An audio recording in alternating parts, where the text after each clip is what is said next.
ця москальня. Казав, Шойгу на парад Київ іде, любим сусідам руський мір принесе.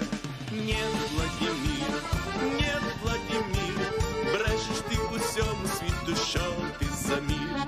Нет, Владимир, нет, Владимир, брешеш ти усьому світу, що ти за мир. Десь у полях, десь у полях, танки ворожі шукав собі шлях, а фермери українські ті танки знайшли і собі на тракторі додому потягли.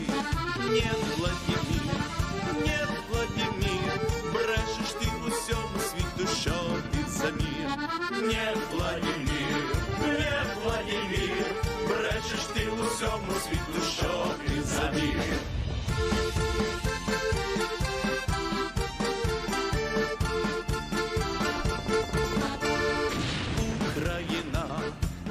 Україна засіває в землю руські добрива. Каже Пісков, що потерь у нас нет, з неба летить вам Байрактара привет. Нет, Владимир, нет, Владимир, брешеш ти усьому світу, що ти за мир. Нет, Владимир, нет, Владимир, брешеш ти усьому світу, що ти за мир. Україна, Україна, стала до бою і міцна, як стіна. Б'є ЗСУ, артилерія б'є, жоден москаль у наш дім не зайде. Нет, Владимир, нет, Владимир, брешеш ти усьому світу, що ти за мир. Нет, Владимир, нет, Владимир, брешеш ти усьому світу, що ти за мир. Нет, Владимир, нет, Владимир, брешеш ти усьому світу, що ти за мир. Нет, Владимир, нет, Владимир, брешеш ти усьому світу, що ти за мир.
Прийшли окупанти до нас в Україну, форма новенька, воєнні машини, та трохи поплавився їх інвентар. Байрактар, Байрактар. Російські танкісти сховались в кущі, щоб лаптем посьорбати довбані щі, та трохи у чах перегрівся навар. Байрактар, Байрактар. Приперли зі сходу до нас барани для восстановлення великой страны. Найкращий пастух баранячих отар. Байрактар, Байрактар. Ті, хто води всяке озброєння різне, потужні ракети, машини залізні, у нас на всі доводи є коментар. Байрактар, Байрактар. Вони захопити хотіли нас зразу, а ми зачаїли на ордів образу з російських бандитів, робить примар. Байрактар, Байрактар. Російська поліція справи заводить, там вбивцю рашистів ніяк не знаходить, хто винен, що в нашому полі глухар. Байрактар, Байрактар. Веде пропаганду кремлівський урод, слова пропаганди ковтає народ, тепер нове слово знає цар. Байрактар. Байрактар. Байрактар. Байрактар. Байрактар.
Hello everyone, I'm the Enforcer, I'm accompanied by Enforcer Matt.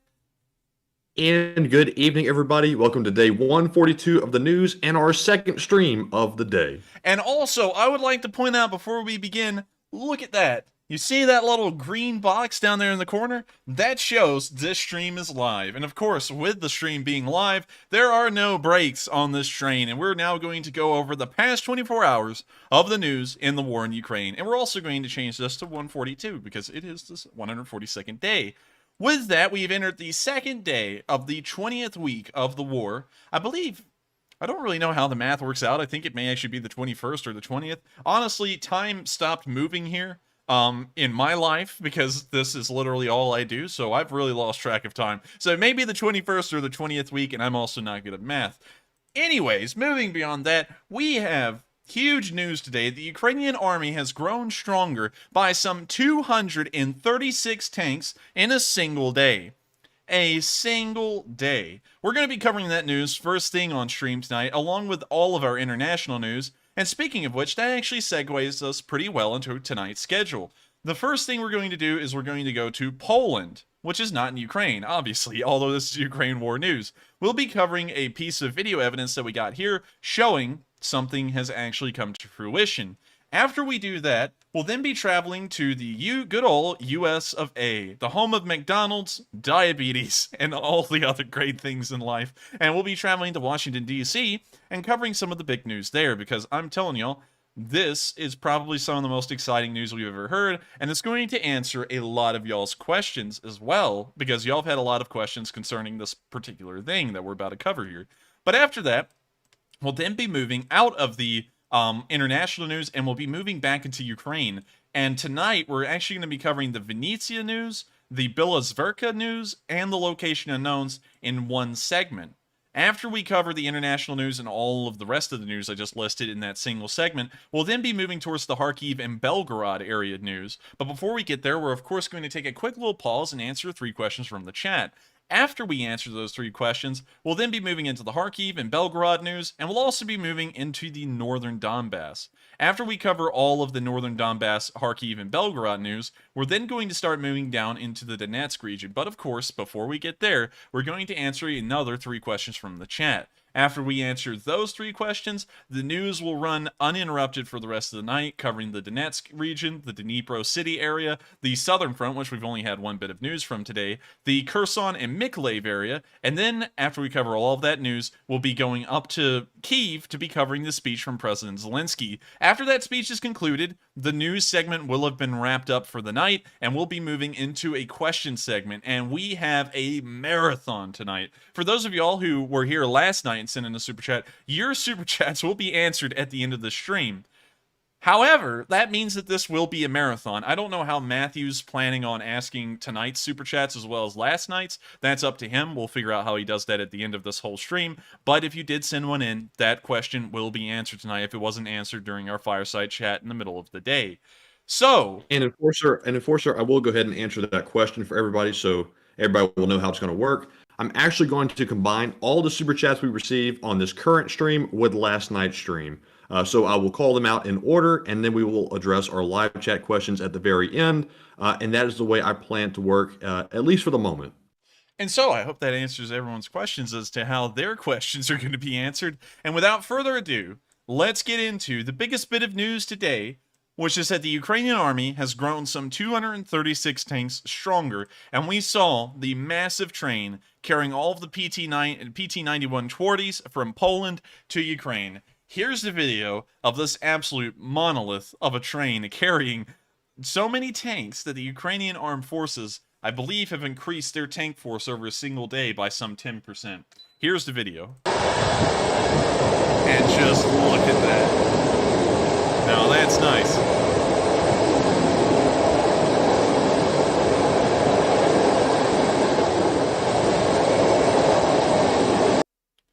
Now, Now, while we didn't see a lot of PT-91s in this video, this single train does confirm to us that those 236 PT-91 Twardys that had been promised by the Polish to be sent to Ukraine are now on their way as of today. And so, over the course of the next few days, and give it a little bit of extra time for the Ukrainians to integrate these into their units, we're going to start to see a lot of Polish PT-91 Twardys on the front lines. And a lot of y'all are probably don't know what a PT-91 Twardy is. In fact, a lot of people don't, and I don't really know much about them either. So, let's take a moment and look at what a PT-91 Twardy really is, so that we can get an idea of what the Ukrainians have just been given.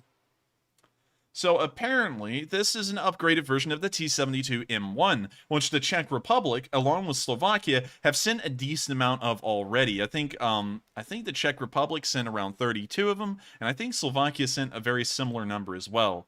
You can see that, by and large, it's just another version of the T-72, but it is still an additional tank force that the Ukrainians can now field. And while the T-72s aren't the most modern tanks in the field, considering that the Ukrainian tanks will be going up against Russian tanks, and also considering that this is what the Ukrainian armed forces is largely comprised of right now, there's really no problem. In fact, integration with this tank is going to be incredibly easy. The only difference in between this T-72 and current Ukrainian T-72s in service is the external armor, and I believe a couple of internal fire control systems and such things like that. So not major changes. And so this will be able to be integrated incredibly easily. And hopefully we'll see the Ukrainians using this mass of tanks that they've gotten today very soon. Because, of course, more tanks on the front lines means more firepower for Ukraine. And more firepower means more battles being won. And more battles being won means a war will be won. So with that simple math out of the way, I sound like an Allstate commercial now. We're now going to be moving out of this news, and you can actually see that only 285 of these tanks have been made. And so, the Polish have sent almost all of their PT-91s to the Ukrainians for them to use. I believe they actually came up with a deal with the United States or Germany to either get more Leopard 2 A6s or more M1 Abrams. They actually used both of those tanks. But with that, we're now going to move away from the PT-91 Twardy news, which is huge and is going to have a large effect on the Ukrainian tank force, and we're now going to already cross all the way across the North Atlantic Ocean to the capital of my country, Washington, D.C., here in the United States of America.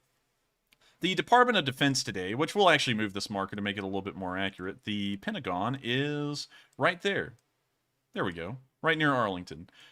The Pentagon, the Department of Defense specifically today, has made it official that Ukrainian fighter pilots will be transported to the United States to learn how to fly the F-15 and the F-16. This is massive news because the fact that the United States is going to be spending taxpayer money to train these fighter pilots how to fly F-15s and 16s that the Ukrainian Air Force does not have at the moment shows us that there may be a slow and inevitable change to U.S. policy as to what kind of aircraft, if any, would be sent to Ukraine.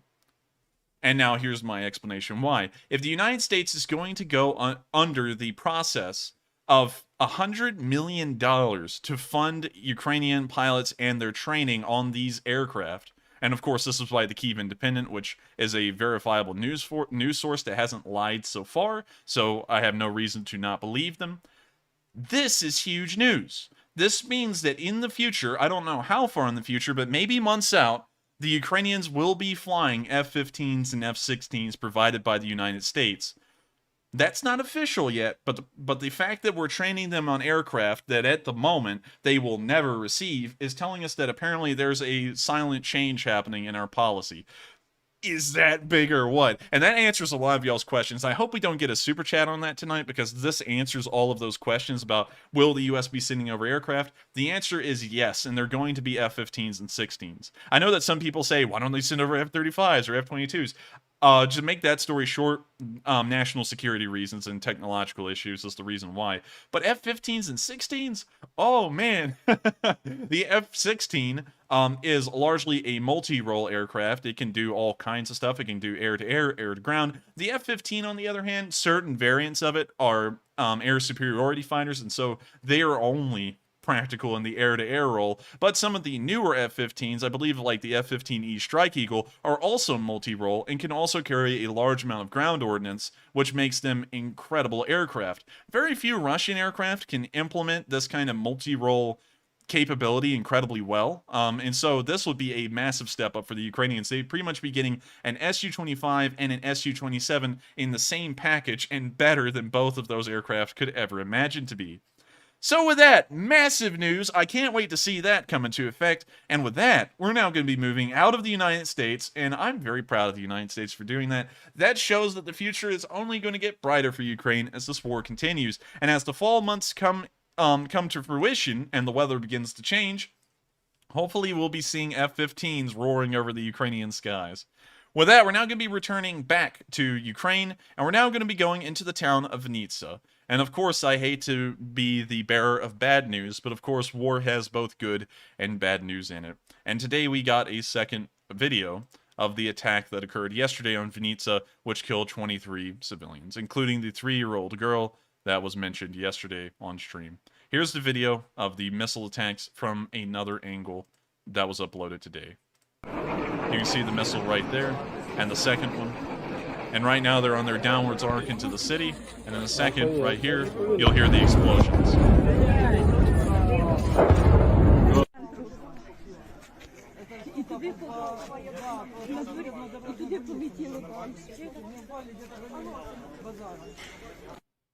An unfortunate video to see, and it's just terrible to think about what happened there, but in the sake of trying to keep a positive note and not harp on this too much, it is another Russian terrorist attack, and I hope that the Ukrainians make the Russian military pay for what they've done to those 23 poor civilians and the dozens more that have been wounded and are in critical condition inside of hospitals. With that, we're now going to be moving down to the area of Bila Tserkva, where today we saw some very good and some very bizarre news at that. A lot of y'all may be thinking, well, that's unfortunate. The Ukrainian air defenses were not able to shoot down those cruise missiles over Vinnitsa. And what's most interesting is that there are no military targets in Vinnitsa whatsoever. And so I believe that the Ukrainians may have left that city without any form of air defense systems whatsoever, because there's nothing strategic in it. Yet the Russians still managed to attack it. However, Kyiv, which has multiple strategic sites and resources in it, along with the seat of the government being there, has massive air defenses. But today, we didn't see a single S-300 or an S-400 respond to the cruise missiles that were launched at Kyiv today. In fact, it was a brave, lone Ukrainian pilot flying an Su-27 that managed to fire an air-to-air missile against a cruise missile that was heading on its way towards Kyiv, and they managed to shoot it down. Here's the video of that Su-25 firing the air-to-air missile that would manage... Oh, wait a minute. Are we having a problem with the stream?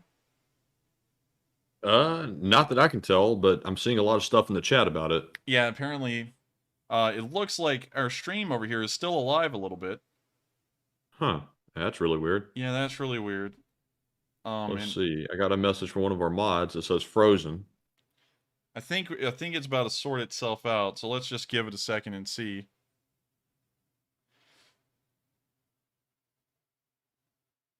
Now, this is really weird because our internet's not having a problem at all this time. Yeah, and we've done everything we could in the background. So it's hovering around like 0, nearly, for a bit. On OBS? Yes, I'm looking at OBS. It's like around 90 kilobytes a second. Optimal range is around 4,500 to 4,000. That is wild. This right here has to be a DDoS attack, because look at us. Our internet's fine. And I'm still talking. What are they DDoSing, though? Because our internet would be down. Oh, no. It still says the stream is live. Let me put a poll up. It's saying that it's not receiving enough video to maintain smooth streaming. And it looks like our kilobytes per second is going up. Just a little bit, though.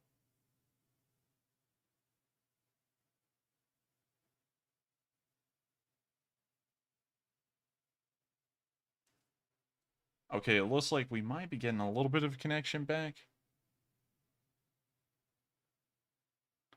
BC said he heard for a second, so we might be coming back on. Yeah, we might be coming back on. I don't know. I think we are coming back on. I'm seeing some people say they can't hear us, and some people are saying that they can. This is really weird because some people say they can see the stream, but they can't hear us, and then the other people are saying the total opposite. I don't know what in the world's going on because now the stream's just kind of hovering around 100 kilobytes a second. Let me go through the settings here on OBS. Let me see if I can prioritize it a little bit more. Just give it top priority. Priority access. I think it's just horrible. I think it's horrible internet speed, to be honest, because the internet's connected. Some people are saying we heard him for a second, then he went back off. This is ridiculous. Now it's saying we got no data, but the sign is showing green, which means that it's actually running. One of the mods said it's buffering. Okay, back. Are we? Can anybody hear us at the moment? Now it's saying there's Some no people data. are saying they can and can't. Let's see. Okay, so, well, now we're back down to 20. It went up to 300 for a second.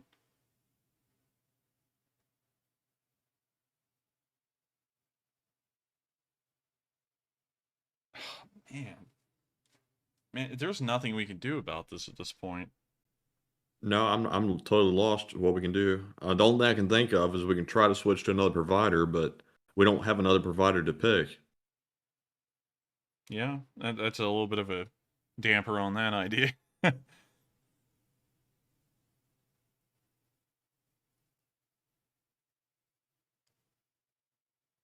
It should clear up here in a second, would be my guess. It should. I mean, like, considering our connection is perfectly fine. Like, you and me can hear each other perfectly fine. It's climbing a little bit right now. It's probably about a tank again.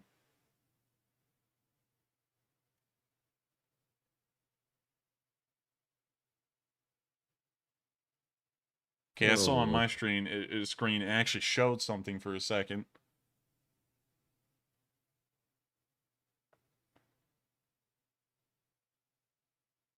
Let me get rid of this person here. No time for that kind of talk.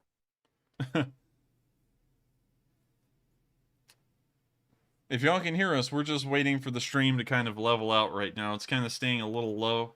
We've given the thing top priority, and I think we've done just about everything we can to try and get the stream back running. And I think some of you can hear us, and if you can, it's pretty obvious at this point that it's not a DDoS attack. It's not an issue with the internet, but we're having very, very slow speeds for whatever reason. Yeah, apparently.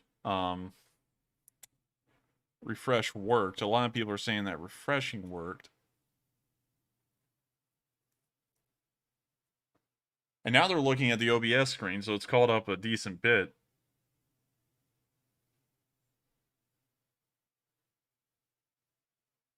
Let me put a new poll up.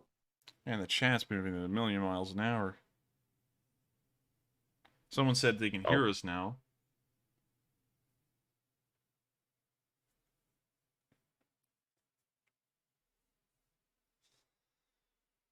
You know, I just have no idea what in the world could be causing this. We've done everything. Literally everything at this point. The internet connection in between you and me is fine. Let me check that just to make sure. Yeah, according to Discord, it's great. If I pull up something on the internet, let's just pull up YouTube. I'm pulling up everything fast as lightning. Like, I don't know what the problem would be right now.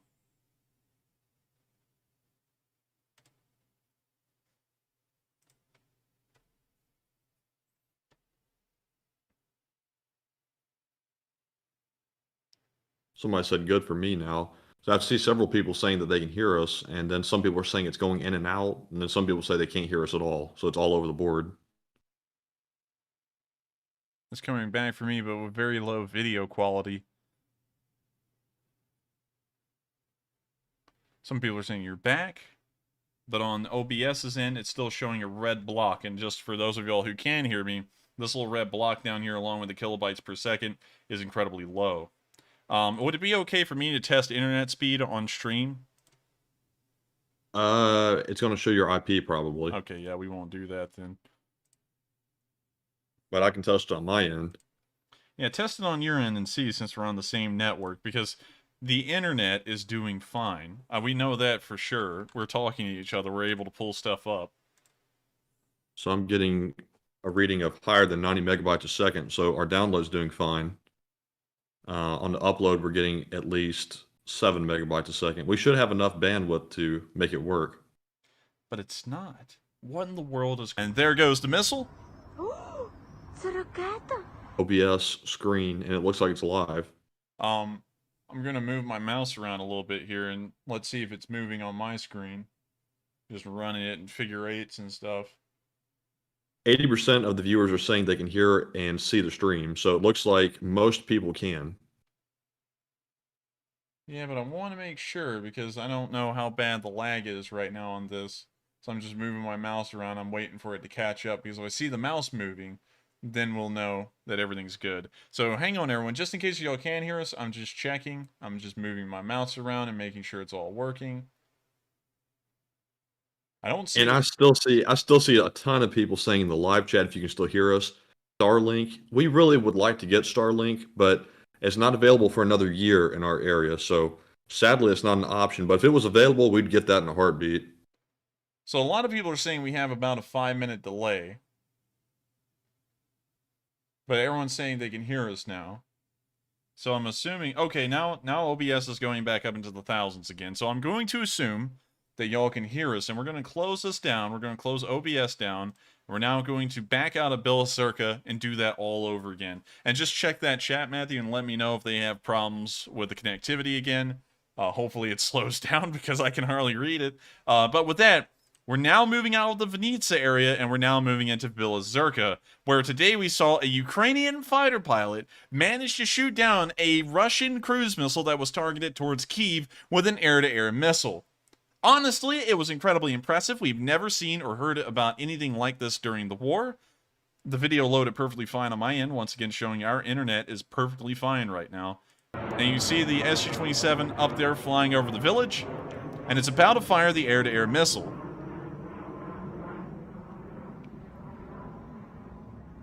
You see the missile pop off the rack and fly on its way towards its target right here. And there goes the missile. And as it flew over the distance and right over that storage unit, it actually managed to hit the cruise missile, and we can see the next video showing that perspective right here.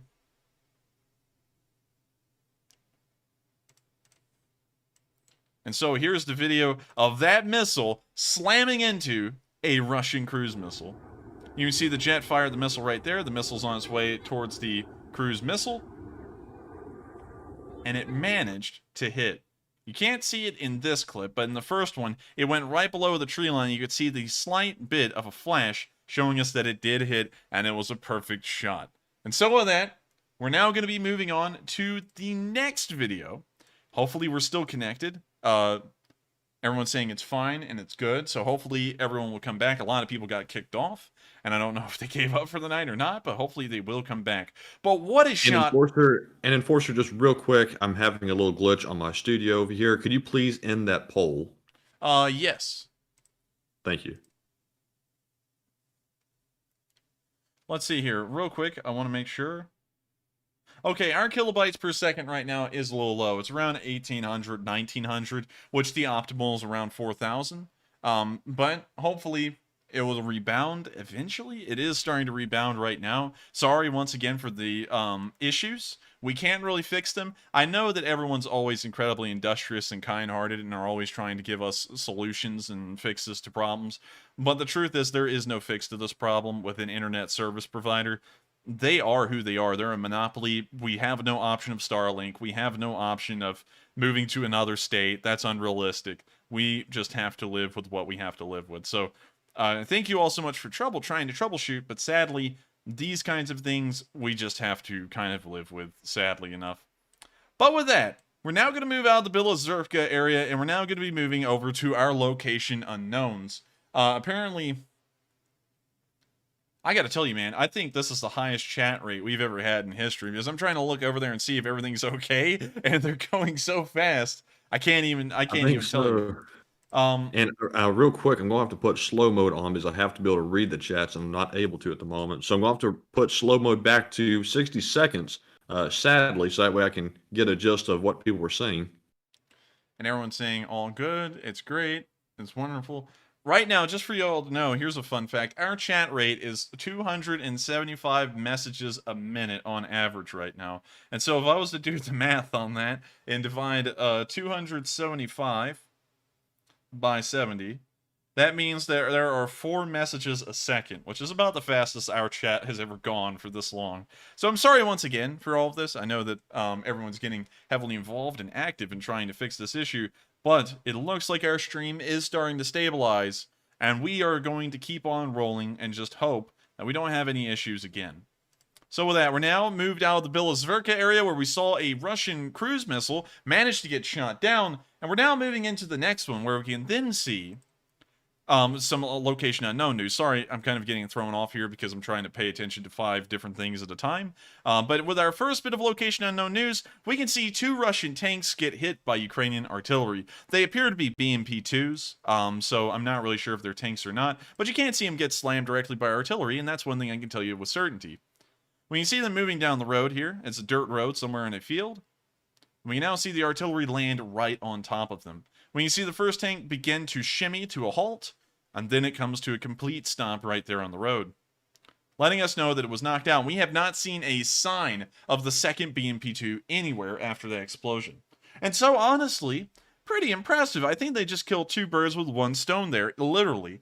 And so, of course, that is great to see, and I hate to see that our stream is so far behind because I'm still trying to see if right now everyone's able to watch this here. So with that, we're now going to move on to our next bit of location unknown news. Once again, Ukrainian artillery exhibiting the best in accuracy and perfection, being able to hit 2 BMP-2s with 1 shot. Moving on to the next bit of location unknown news, we've seen an M777 knock out a Tiger armored car. Now, I do know that we have some division patches on here, but sadly I could not read the inscription above the one on the left, and we also don't have a division patch guide to the Ukrainian Armed Forces to know where these actually are or who they are. So sadly it went under the location unknowns, but if someone in the live chat would like to help with a little bit of sleuthing and figure out where this video clip actually was, if you'd like, you could send that out in the chat to the Enforcer Matt, and he will tell me where this was, and we'll change the location. But here's the video of this Tiger armored car moving under what appears to be a largely destroyed residential building. And then the Ukrainian artillery takes offense to this and slams the building with a shell.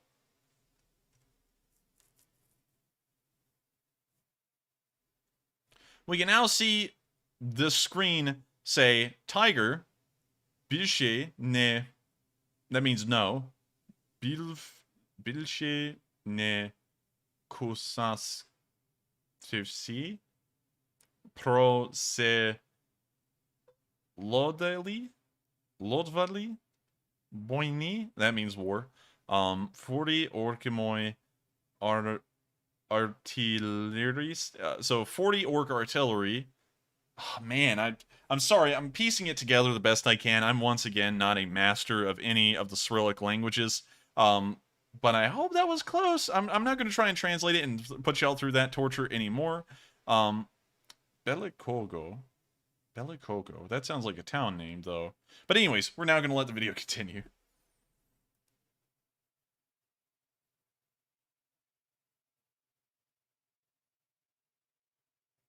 And no, Nasty Nate, we can't just restart OBS. If we did that, it would shut down the stream. So, sadly, we can't do that, but good idea nonetheless.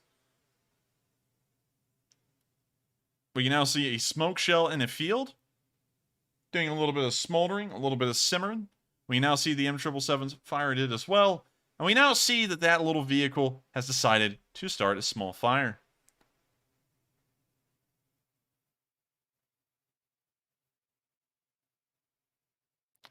Kind of pretty nice, actually. It looks like a nice little simmer right now. No explosions. Perfect for cooking.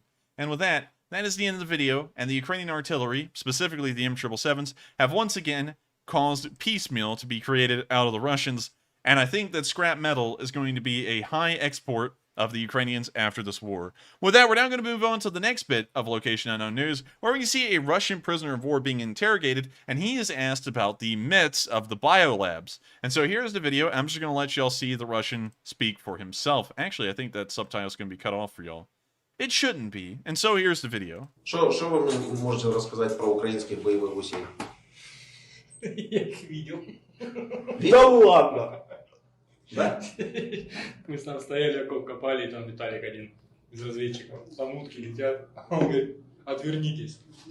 Шутку. Я говорю, а что такое? Облет делают. То есть у вас тоже с этой гонят, с этой темы, да? Получается. Или вы всерьез типа верите? Да нет, конечно. And of course, you can see the Russian soldier here saying he doesn't believe in the biolab stuff, but his friend was actually, his Russian friend, you know, in the military before they were captured, was actually talking about, look, the geese, they're coming, like they were covered in biological contaminants. But pretty funny to see, and it's good to know that there are Russian soldiers out there like this guy, who appears to be in a lot higher spirits as a prisoner of war than he probably was as a soldier, and also showing that he doesn't believe in the Russian propaganda that was being spewed out before he became a prisoner. With that, we're now going to be moving on to the next bit of Location Unknown News, where we can see something interesting. I'm just going to let y'all see this for yourselves and make up your minds as to what this is. Here's the video. What on earth? This guy ran over anti-tank mines. Now, okay, now I'm going to take away the suspense here. Anti-tank mines are activated by a massive amount of pressure. It can't be blown up by someone who's just the weight of a single man. So even with these things being fully active, it would take a weight of a vehicle to roll over them to actually make them explode. So what he did here was actually kind of safe, although I still wouldn't do it. But I'm just gonna let y'all see that again, so that way the shock of it will catch on.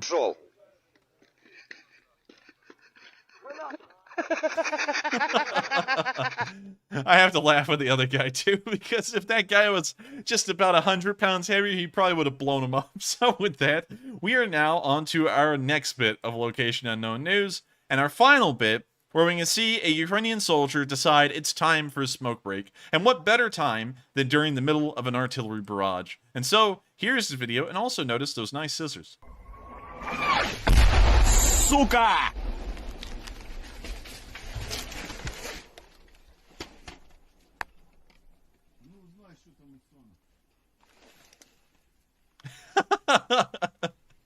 Сейчас. Oh man, you know, the artillery shell blows up above him and all he says is "suka" and then takes a big toke of his cigarette.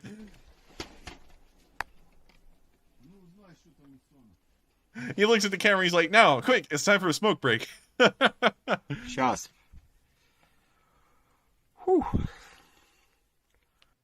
I like the humor this man has. It's actually pretty funny. And of course, I respect that he has a lot of courage. Of course, he's scared as hell. Everyone's scared as hell in any kind of situation like that, and there's no reason to pretend like that's not the case. But he is keeping some steel nerves visibly. You can hardly tell he's panicked or maybe scared of what's going on around him. And what a soldier for that. Courage is not being without fear. Courage is having fear, yet still stepping up and showing no fear. And this man is definitely exhibiting a whole load of courage. And unlike his Russian counterparts, I'm sure that this is 0% liquid and 100% raw courage. With that, that is the end of our little Location Unknown News segment. Whole bunch of little interesting clips in there today. None of them were significantly large. And also, I'm really happy to say that our Location Unknown News bits have been decreased heavily in size. We've been able to find the locations of a lot more news now than we've ever been able to. And so with that, we're now going to be moving out of the Location Unknown News and towards the Kharkiv and Belgorod area. But before we do that, it is, of course, time for the question segment. And so we're going to answer 3 questions from the chat. And then after that, we'll then be moving into the Kharkiv, Belgorod, and Northern Donbass segment. And so without further ado, Matthew, what is our first question of the night while I make sure that our stream is running perfectly fine? And it is. All right. And the first super chat of the night is a $200 super chat from Michael Hudkins that came in last night, who says, "Your stream is awesome. Information provided by yourself and Matt provide information not provided anywhere else. Mike from Austin, Tucson, since day 3. And thank you so much once again for the support and also for the high praise as well. We try our best to make sure that this thing runs as best as possible. Of course, every once in a while we do run into network issues. And of course, I've seen that our in-house techies are trying to come up with solutions and fixes to this. And I'm going to have to say this, and I hope that this is the end of it.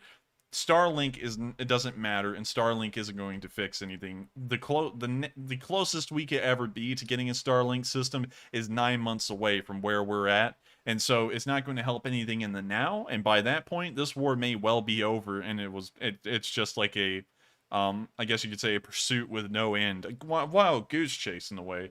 But of course, I do thank you so much for enjoying our streams. We put a lot of effort into trying to keep them running.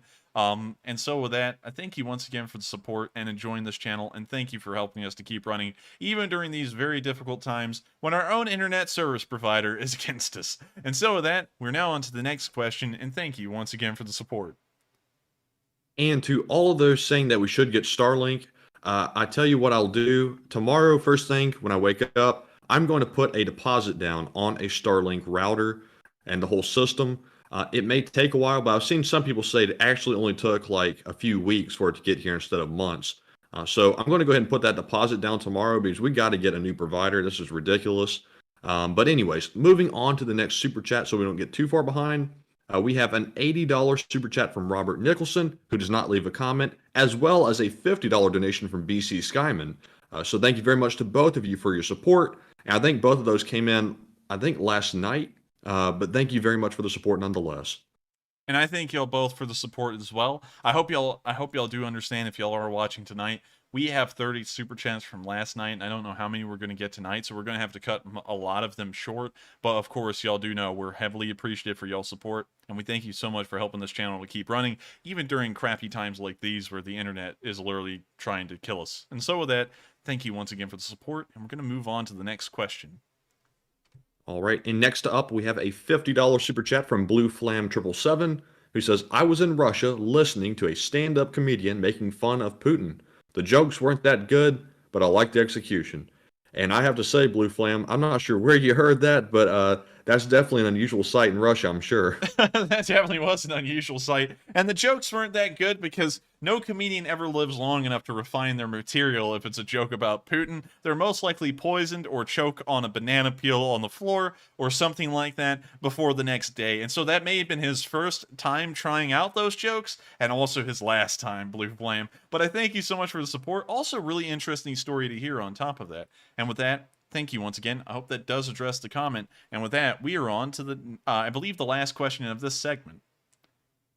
Yes, and the last one of this segment goes to White Lightning 777, who puts in a $30 donation and says, why doesn't anyone mention just how manipulative and brainwashing the KGB and FSB really are? The KGB runs all speech and propaganda through AI and has the most advanced mind control on Earth. The Putin lovers don't even know that.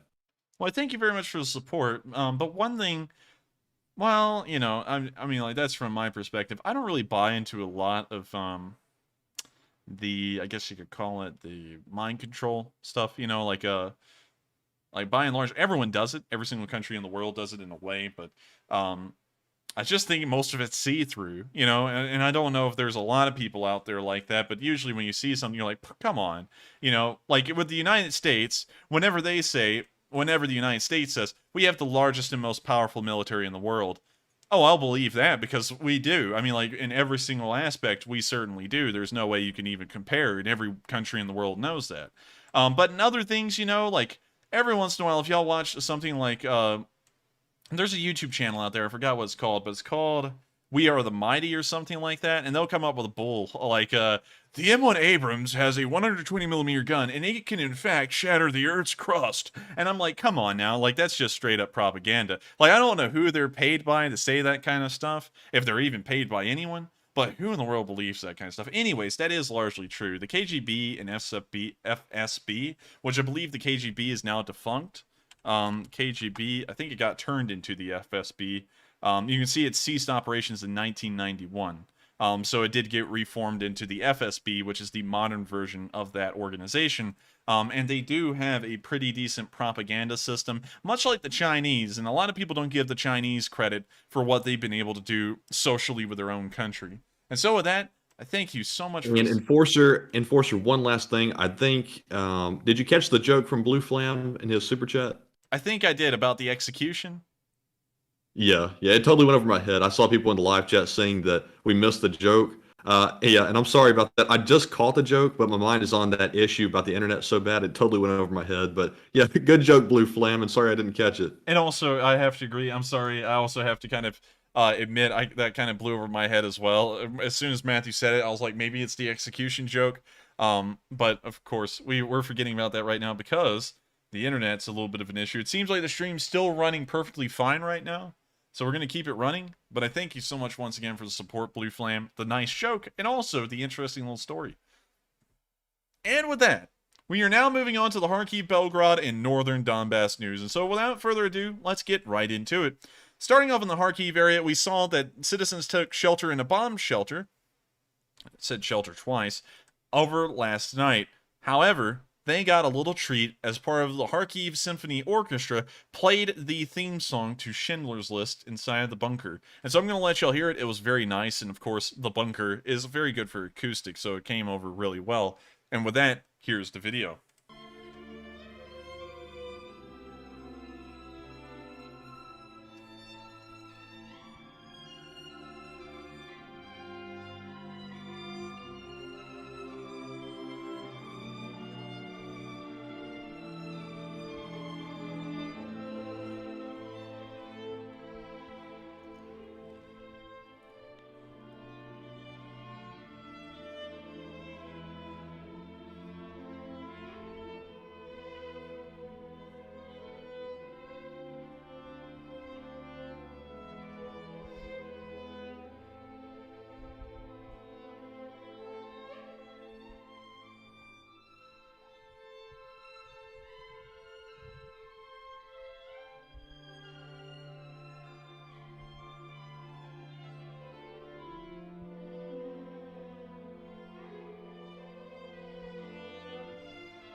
A very beautiful rendition of that song. And of course, Schindler's List as a movie that is incredibly emotional. It's an incredibly interesting movie. And I have to admit that that's one of the few movies I've ever actually watched. And I have to say, it was incredibly good at telling the story of the concentration camps in World War II and the kind of horrors that were found within them during that time.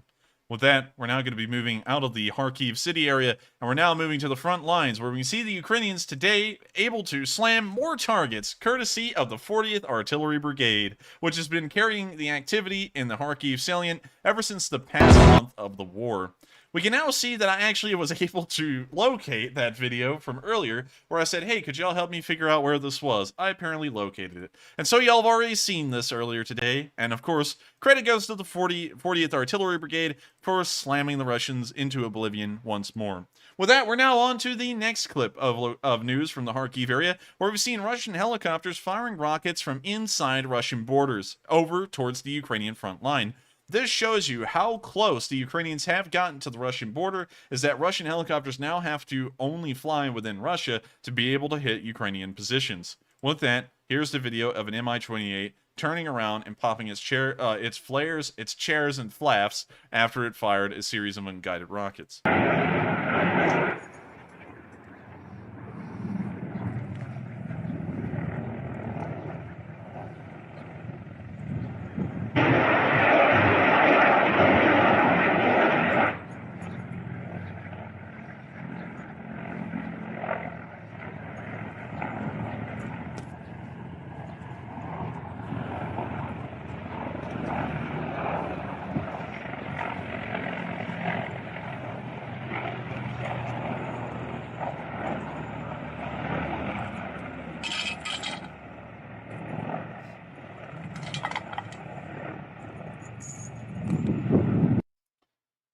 very interesting video to see, and of course showing how close and how good the Ukrainians have gotten at pushing the Russians back, considering that happened almost a month and a half ago, where the Russians were pushed back to their current front lines, and it's so close to Russia that now the war has kind of spilled over into Russia in a very small way.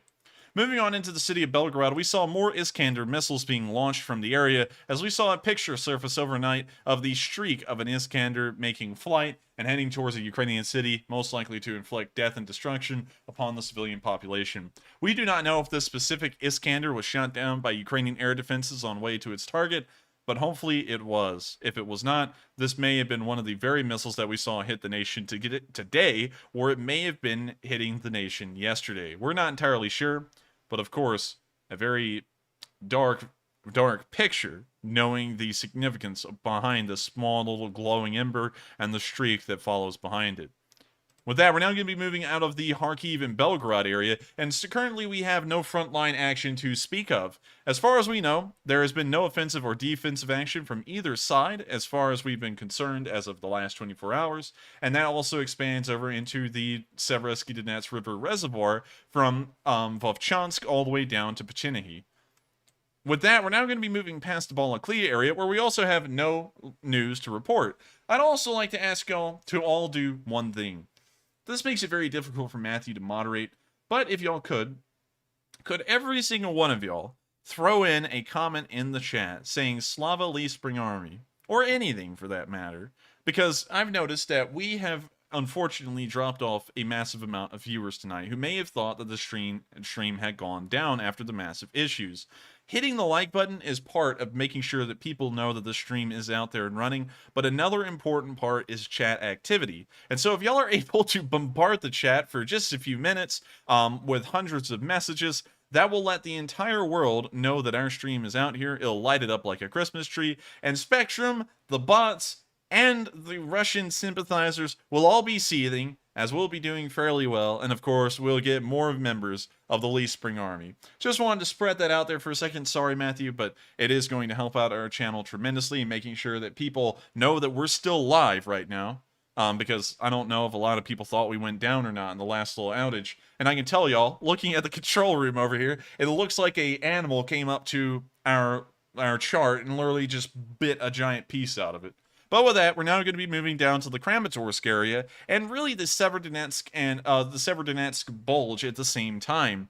Down here in the area of Kramatorsk, we did see today an unexploded missile exploding. Now, a lot of y'all may be thinking, well, usually unexploded missiles do that. They usually explode. However, this was a very bizarre instance, as the rocket had actually lodged itself into the street, and it caught on fire, and then, after multiple minutes of it sitting here and burning, finally decided to explode, and not before a taxi pretty much got within the blast radius of the explosion. And so, here's the video.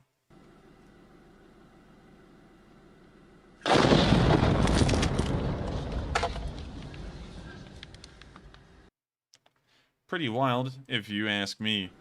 Just imagine being in that taxi. Now, I don't know what really possessed the taxi driver to keep on driving towards the burning rocket in the middle of the square. I mean, like, of course, they may have seen this a lot now and they're desensitized to it. But if I had seen something like this, I would have avoided it with a 10-foot barge pole. But then again, I'm not over there putting myself in that guy's shoes. He's probably seen this a million times now. Not a missile on fire, but a fire in the middle of nowhere. And so for him, it was just another day. But this rocket had other plans, as you can see right here. Man, the taxi wasn't in the fireball, but it was very close. And so I hope that the taxi driver was okay, and if there were any passengers inside, they weren't wounded either, because that was incredibly close. With that, we're now going to be moving out of the Kramatorsk area, and we're now going to be moving on into the Severodonetsk bulge. By the way, keep it up, everyone. I just saw that the chat rate went up to around 220, and if y'all keep this up for a few more minutes, it's going to let the entire world know that we're here. So just keep it up, and if you want the Lee Spring Army to grow, this may be one of the best ways to do it, along with hitting the like button. With that, we're now going to be moving towards the area of Bila Tserkva, where we saw the 80th Air Assault Brigade hitting the Russians again in the area. By and large, offensive activity has completely stalled in this area, but we do see the occasional skirmish, much like you would see across most inactive areas of the front. Today, we saw a Stugna P being used to hit a Russian vehicle. We also heard some rock music.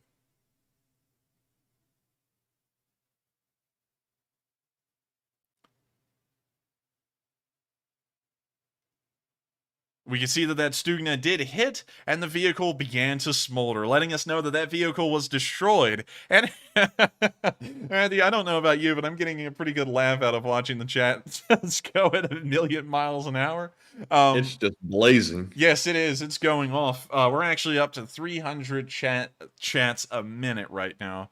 If y'all can keep this up, y'all may actually be noticing that there's more people joining in as y'all do this.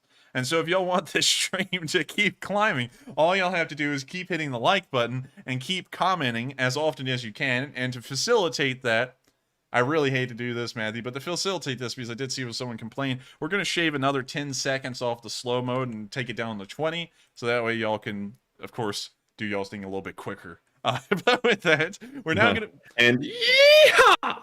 All right, I don't know what caused that, but fair enough. It was requested by the chat, and that just made it pure chaos. But anyways, back to the news. You know what? Wait a minute. Before we move on to the next bit of news, if y'all want Matthew to do that, all of y'all say yeehaw, and he'll do it again at a random point while I'm covering the news. But with that, we're now going to be moving out of the 80th Air Assault Brigade's news, and we're now going to be moving down to the opposite end of the front, near Berestove, where we saw that the Ukrainians were able to shoot down a jamming mode of the Orlan 10. I didn't actually know that a jamming version of the Orlan 10 existed, but we could see that the Ukrainians somehow managed to take one down with nothing more than small arms fire from their AK-74s. This was news to me. We've never really heard about an Orlan being shot down like this. Usually they're shot down by a Stinger or something similar, but a very interesting fact at that. So, here's the video. Автомата та йоб твою мать знищив даного хуйлапана. От номер. Це було буквально 18 годин 20 хвилин. Необхідно, щоб ви приїхали, його там забрали, віддали кому надо. За допомогою автомата та... So let's take a look at this thing in detail now that we've seen them review the entire Orlan. So, it appears to largely be a standard Orlan. It has a couple of bullet holes in the wings, which does prove that it was shot down by AKs. Which is really bizarre. I don't know how that happened. But by and large, it just looks like a standard Orlan 10. I don't know what gave it away that this is a jamming version of it, but we'll probably get an explanation about jamming versions of the Orlan 10 eventually. And so for now, I'm going to take the word on the Twitter post that this was a jamming version of the Orlan, although I don't really know how that works. But with that, in the Severodonetsk and Lysychansk bulge, we haven't really gotten a lot of news today. As y'all may have known, Russian forces paused around a week ago to rebuild their supplies and also give the frontline units a break, considering that they were most likely near their breaking point. Beyond that, we have not gotten any more news of offensive actions occurring in the area, and I think that the Russians are teetering on the verge of supply line collapses, because we haven't heard of any sort of good news in terms of Russian supplies and their conditions behind the lines. And when I say good news, I mean good news for the Russians. Moving on down into the area of Kadivka, I actually found a very interesting fact today. I don't know if y'all knew this as well, but the town of Kadivka was actually called Stakhanov at a point. A lot of y'all are wondering, what in the world is the significance behind Stakhanov? And if you say that, well, it's time for a little bit of a Soviet history lesson. Stakhanov, here we go. Stakhanov his full name was Alexei Stakhanov, and Stakhanov started off a social movement within the Soviet Union called the Stakhanovite movement. He was the guy who supposedly mined hundreds of tons of coal in a single day on his own and exceeded the quota by something like tenfold. It was a complete lie. They had like a whole entire work crew helping him to reach this mythical quota. But still, it's a myth that stood to this day, and apparently they named the town of Stakhanov in his honor. Of course, after the Soviet Union fell, the Ukrainians, which hated the Soviet Union and also hated the communist rule that they'd been put under due to the subjugation and second-class treatment that they'd been getting for the entire time, decided to throw the name Stakhanov off the city and rename it to Kadivka in their decommunization attempts. I believe that in the LPR, it may actually be named Stakhanov again in honor of the mythical Alexei Stakhanov. But still, we did see today that unlike the coal, this caught on fire, and an ammo depot has blown up again in the Kadivka area just over this night. Another ammo depot in the Kadivka city region.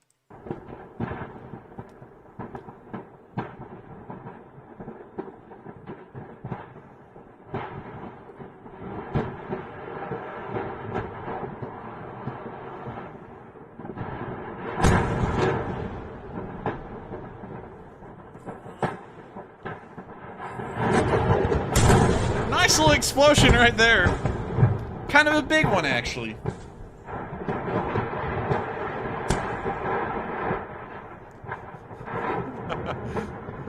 Oh, man.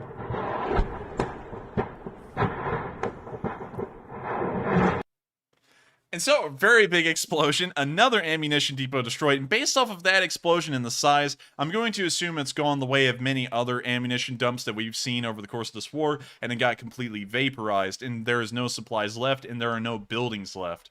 With that, we're now going to start moving out of the Kadivka. Well, actually, we're going to move to the second bit of news from Kadivka, where we could see that not only did this explosion occur in the early hours of the morning, but the remainder of whatever was left at that camp was still burning well into the late morning and midday, which you can see here in this video.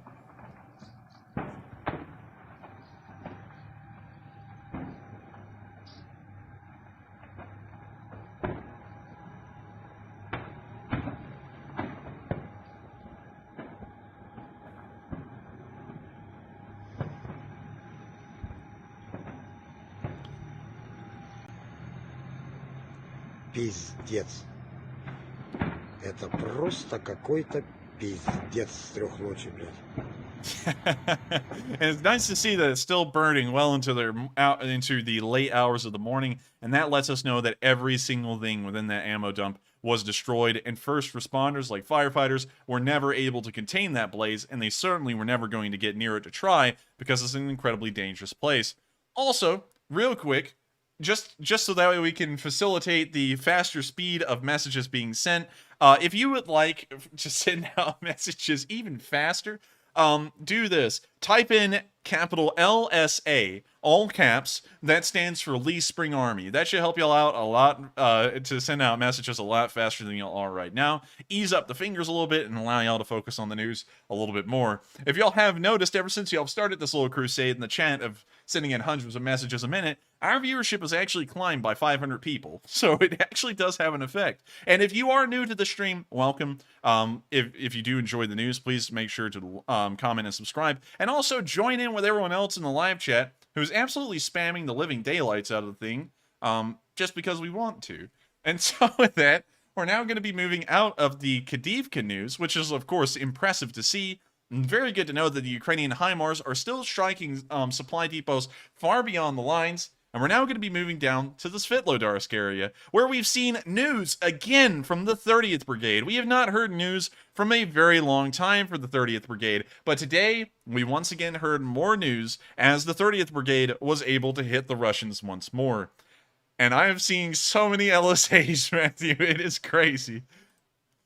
Yes, they're coming in faster than the other ones. Yes, and if y'all would like to keep that up for about a few minutes, we'll probably come up with a new one, and we'll just keep spamming the chat for the rest of the night. It seems like a lot of y'all. It seems like a lot of y'all are having fun with that. And also, speaking of that yeehaw, Matthew, you owe the chat a big ol' yeehaw because they did that for like 5 minutes. Oh my god! All I heard was ah. That hurt so bad. Can you try that one more time because the microphone maxed out? Yeehaw! And there we have it. And so with that, let's check out this video of the 30th Brigade absolutely obliterating Russians with their artillery. We're going to have to turn off the rock. You can see the Russians right there. It looks like they're near some kind of a garden shack. Jeez. Anyways, getting off of that, we can see the artillery slammed right into the shack that they walked into. And I'm pretty sure that the Russians are not okay.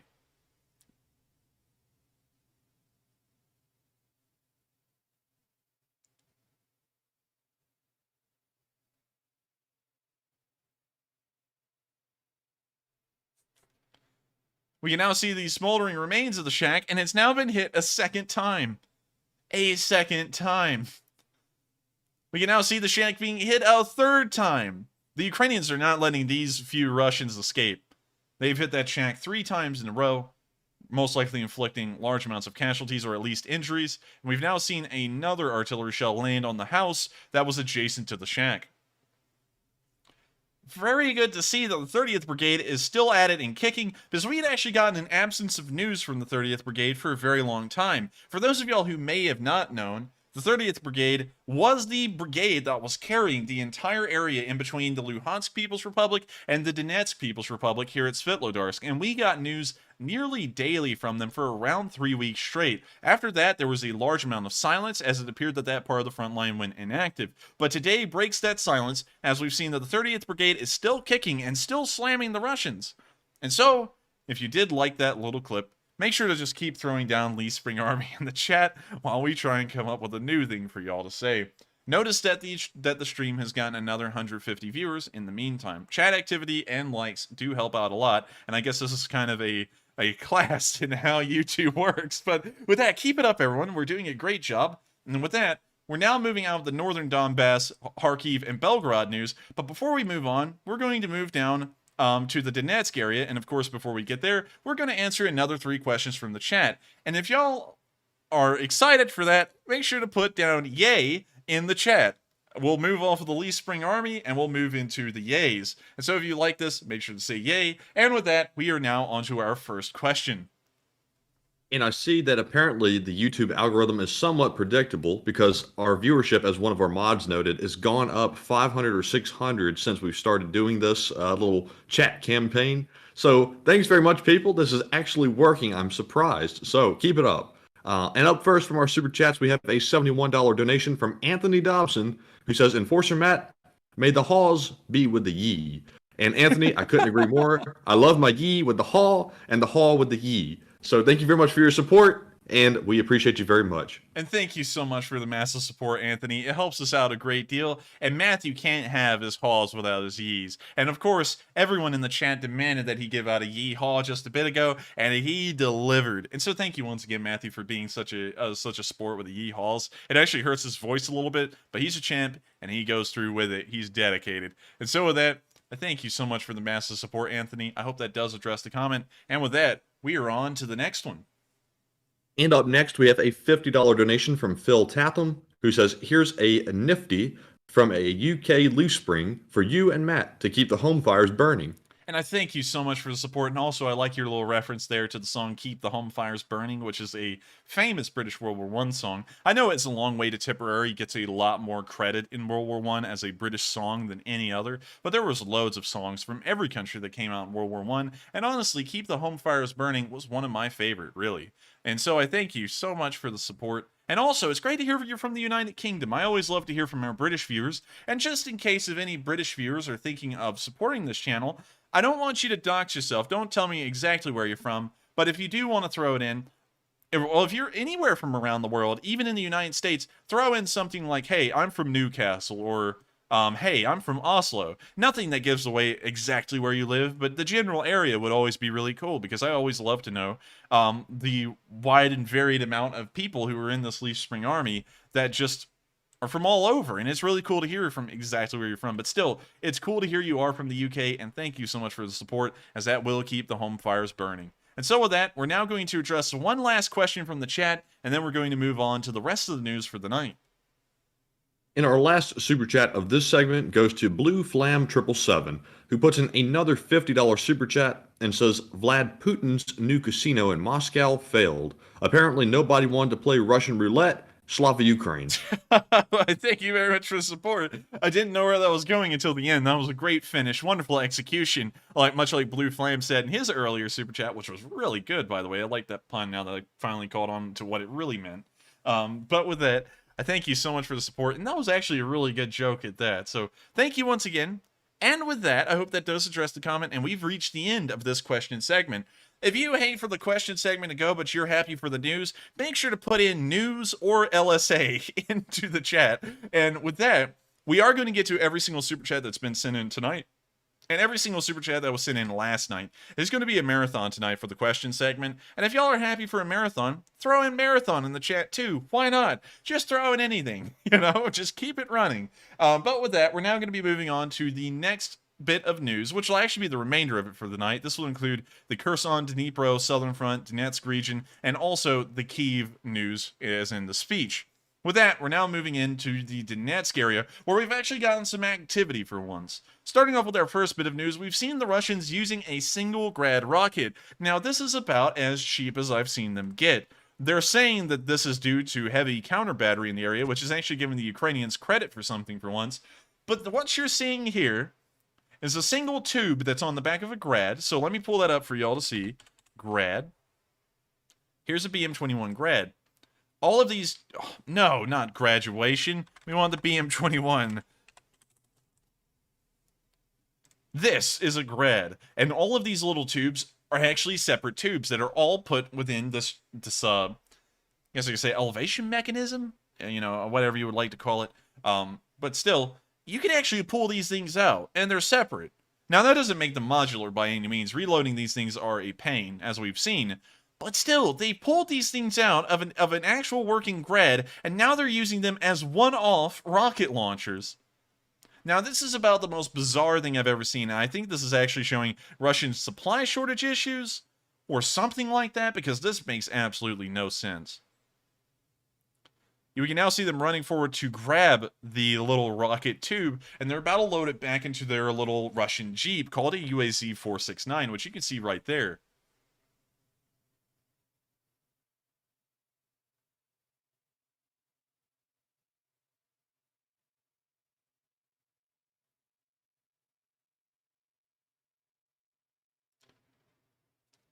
We can now see them loading it up. You can also see the heat coming off of the engine right there in orange, and also that single rocket tube from firing one rocket. That's the end of the video. The video loops after that, but what a pitiful display. They're trying to act like counter battery is a serious risk, and so they're only launching one rocket tube, but that still doesn't make any sense, because you still have to unpack and pack this thing every time you fire it, and I'm assuming that a Grad and this thing would actually, once you get down to it, have the same pack and unpack time as each other. And so I believe this is entirely economic reasons and supply issues that they're now using a single Grad launcher one at a time. So with that, we're now going to be moving out of this bit of news, and we're now going to be moving on to the next one, where we've actually seen the Russians shelling Ukrainian forces in the area as of today near Avdiivka. This may have been from the single launch MLRS tubes, although I'm highly doubtful.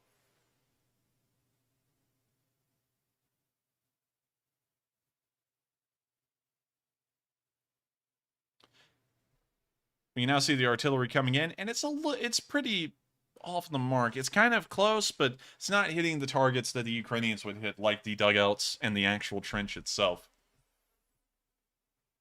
We can now see a shell land in the tree line. We don't know if anything's in there. We can't really see it. Also, if you thought that single tube rocket launcher taken off the Grad was lame, put lame in the chat. Just LAM or LAME, whichever one you want. And if it's quicker for you to put in LAM, that's fine too. But when you see the Russian artillery still raining down, it's not hitting the actual targets. It's hitting everything around them, but what they're going for. Now that one looked like it kind of got really close. I'll give it that. And of course the Russians are showing this off like, oh, look at our artillery. It's just hitting everything dead on. Okay, now they are hitting the trench dead on. It only took them about 8 shots to do that.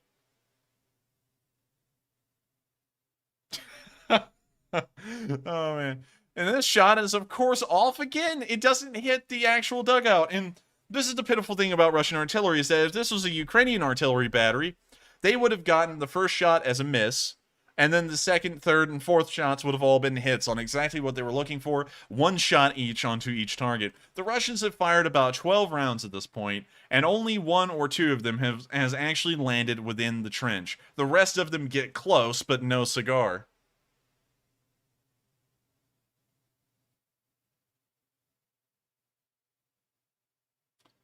We now see another shell landing right in front of the trench. Once again, absolutely useless, but the Russians show this off like they're actually doing some damage. That's the end of the video, and I would also say that's incredibly lame. And if you agree with me, make sure to put lame in the chat, LAM or LAME, whichever one you prefer, whichever one's quickest for you. And make sure to keep doing that for the next few minutes, because I know that some of y'all may be getting finger fatigue, but look at our viewership. It has climbed a whole extra 200 people because of this. So keep it up. So with that, we're now going to be moving out of that news, once again a pitiful display of Russian accuracy with the artillery, and we're now going to be moving down to the area of Pisky, where we saw a Russian TOS firing at Ukrainians somewhere in the area as of today. This was taken in infrared footage, and the problem with this video much like most Russian videos, is that they don't do any camera work to show us that there are actually Ukrainians here. As far as we can see, it's a field with nothing in it. No Ukrainian soldiers, no Ukrainian vehicles. Now we're seeing color footage, but then again, where are the Ukrainians? They're not in the video. And so I think this thing was entirely made up by the Russians. They bombarded this empty tree line with an infrared camera and then another camera positioned incredibly far away to pretend like they hit the Ukrainians. Kind of lame, actually. And if you agree with me, put lame in the chat again. We've run into nothing but lame footage from the Russians, and that is absolutely pitiful in the Donetsk region. With that in mind, we don't really have any news of offensive or defensive actions from either side. While activity has picked up on video evidence, it does not indicate that either side is committing any kind of counterattacks or offensives of their own. And so with that, we're now going to move out of the area, which has had no frontline changes, but a elevated level of activity compared to what we've seen for the rest of, I guess you could say, the Donetsk Republic's battle history. Moving on out of the area, we're now going to be moving down to the area that everyone knows. The Azov cannot go a single day without doing something. I feel like they honestly just get bored of not doing anything, and so they decide to do something pretty interesting. And today was no exception, as the Azov fighters got into a very close firefight with some Russians in the exact same tree line as them. And so, here's the video. Of course, I have to keep it muted. It does have copyrighted music.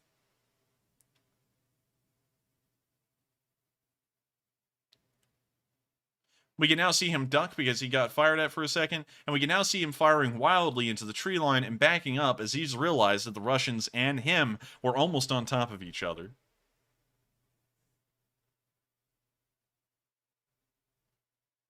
We can now see him loading an American single-shot grenade launcher. Once again, credit to the United States for sending over so much military aid. But you see him firing it almost straight into the tree line, and now he's firing his AK back through it again.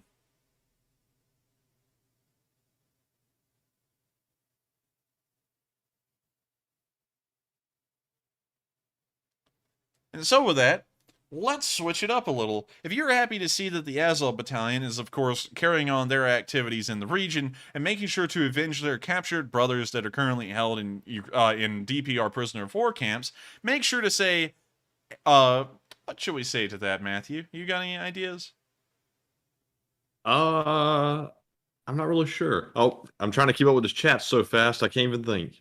All right. So, if you liked to see the Azov and what they were doing right there, say yes, sir.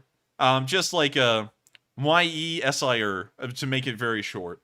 But with that, it's great to see that the Azov Battalion is still carrying on their activities in the region. And as far as we know, of course, the Southern Front has nothing going on there. The Russians have not committed any offensives, and the Ukrainians have not committed any counterattacks here either. And so as far as we can tell, the front line will remain stagnant for the duration of the war. We don't hear of either side doing anything in this area, and we haven't seen a buildup of forces from either side as well. With that, we're now going to be moving on to the next bit of news. And now the chat's once again going at 1,000,000 miles an hour. We're now going to be moving into the Kherson area, where a counterattack is ongoing. Yesterday, we got news that 44 villages have been liberated over the past 48 hours of the counterattack, but as of today, we haven't really gotten a lot of video evidence, and we also have not gotten a lot of confirmations from the Ukrainian government as to what's going on in the area, unfortunately. But with that in mind, we did get 2 videos from the area today. The first one was that the Ukrainian artillery was obliterating Russian artillery, and believe it or not, this footage was actually taken by a Russian soldier that was part of this artillery unit that you're now about to watch get vaporized. And so with that, here is the video of the Russian artillery getting blasted.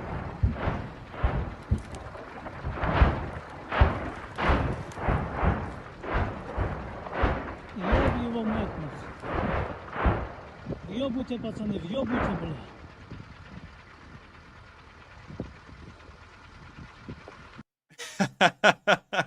Oh man, you know, this guy just watched.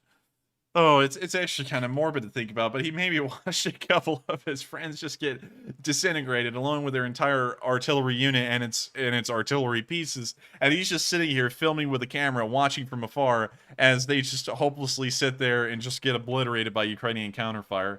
Once again, that is almost raw Russian incompetence. It's not always incompetence that leads to counter battery fire catching up to you, but sometimes it is, and we know that Russian artillery units are slow as Christmas. They are never able to pack up and unpack in a timely manner, and so this was most likely caused to them unpacking and then sitting there for an incredibly long amount of time, which led to the Ukrainians being able to obliterate the artillery position. Once again, great to see, and if you liked it, say good. And with that, we're now going to be moving on to the next bit of news from the Kherson area, more closer to the city. And it's a little bit of unfortunate news, as we have been seeing the Russians deliberately setting fire to the crops behind their lines, and we've seen video evidence of that here today. We also have a Ukrainian commenting on the situation as well, which I'm going to let you all hear what they have to say for themselves. Випалена земля, куди око сягає суцільне згарище зі збіжжям під ногами. Почорнілі обвуглені колоски пшениці, які фермери уже мали б збирати. Та росіяни вкотре за історію намагаються залишити нас без хліба. Сотні і сотні гектарів спаленого українського хліба. Росіяни нищать наші поля не якимись випадковими артобстрілами, а роблять це навмисно. Ось на цьому полі не було ні української техніки, ні позицій, ні безпосередньо військових. Але просто нащадки НКВДистів продовжують справу своїх предків, продовжують геноцид українського народу. Як окупанти прицільно гатять в далекий тил по пшеничним ланам, гарно видно ось з цих позицій. До ворога 800 метрів. Oh! What? What kind of gun is that? That thing is ancient, but it's impressive.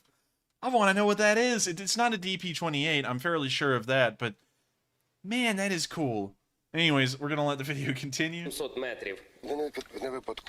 No, I think that's actually a DP-28. I'll take that back. Робляться спеціально, щоб нас може викорити звідси, чи як там, щоб Україна не мала хліба. Хлопців окупанти обстрілюють всіма наявними в себе калібрами. That's the end of the video, but you can see here that the Russians' attacks against the food supplies of 400 million people are deliberate.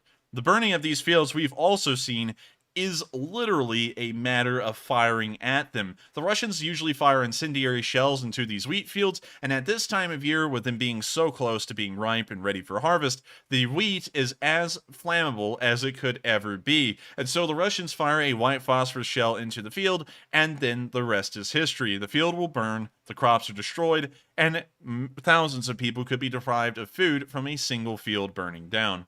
With that, we're now going to be moving on to the next bit of news outside of the actual Kherson front line, but still interesting news at that. We saw near the Mykolaiv area today that the Russians are once again pulling out their dirty tactics that they've been committing throughout the entirety of the war, as they are using white phosphorus on Ukrainian soldiers again, this time just 2 kilometers away from Mykolaiv in the middle of the night. And so here's the video of the white phosphorus raining down right outside the city where multiple civilians could be.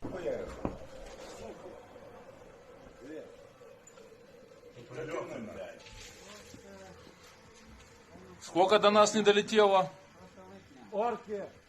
А ви що, це ще не все. Це до нас не долетіло десь, блядь, кілометра 2. Тихо, не пизди на це. На що? На відео, воно ж записує і передає. Нехай записує, передає. Сосати їм хуя, блядь. Не добили пидораси, блядь. Зараз ти знімаєш? Довбойоби, блядь. And so, with that, that's the end of the video. But once again, the Russians largely committing war crimes. Now, there is some tricky ground. You can actually use incendiary weapons in war under certain instances, but using it like this, where the white phosphorus or whatever kind of incendiary explodes and burns in air and then scatters upon the soldiers on the ground and burns them to death, that is a war crime. The only way you can use incendiary munitions during war is if you're firing it directly at enemy combatants and you can prove that every single person killed was killed in the explosion of the phosphorus, not the subsequent fires that it will cause or the burning that comes from the substance. With that, we're now going to be moving out of the outskirts of Mykolaiv and into Mykolaiv itself, where we saw the unfortunate news that 10 cruise missiles in a single day hit the city of Mykolaiv. Here's the video of all of these multiple explosions hitting the city in quick succession.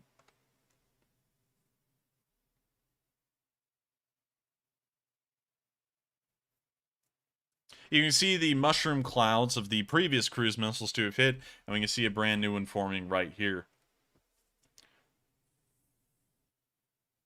You can then see another cruise missile hit in the bottom right corner, and then the rest of the missiles came in after that film. Once again, incredibly unfortunate to see. We do not know the civilian casualties at this time, but once again, It is sickening to see the Russians attack civilians directly throughout the entirety of this war by burning down their food, killing them outright, and killing them indirectly through missile attacks. With that, we have now covered all of the news in the southern front, around the country, and around the world. And so now it's time for us to go to Kyiv and listen to the speech from President Zelensky.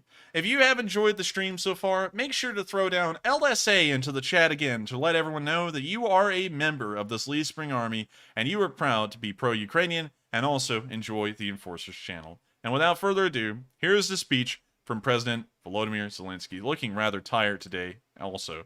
And so with that, here's the video. Українці, українки.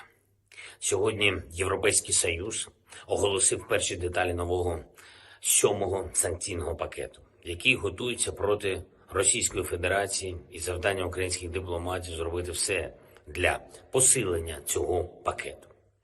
Після Вінниці та інших терористичних ударів російської армії окупанти повинні відчути, що значить справедлива відповідь на терор, в тому числі відчути завдяки санкціям. Звичайно, свою частину відповіді обов'язково забезпечать Збройні Сили України. Спокійних ночей в окупантів не буде. Вже почалося встановлення усіх винних, причетних до удару по Вінниці. І на національному рівні, і на міжнародному рівні ми зробимо все, щоб абсолютно усі російські вбивці відповідали за скоєне. Міністр внутрішніх справ України доповів сьогодні мені повну інформацію про рятувальну операцію, яка проводилась в місті.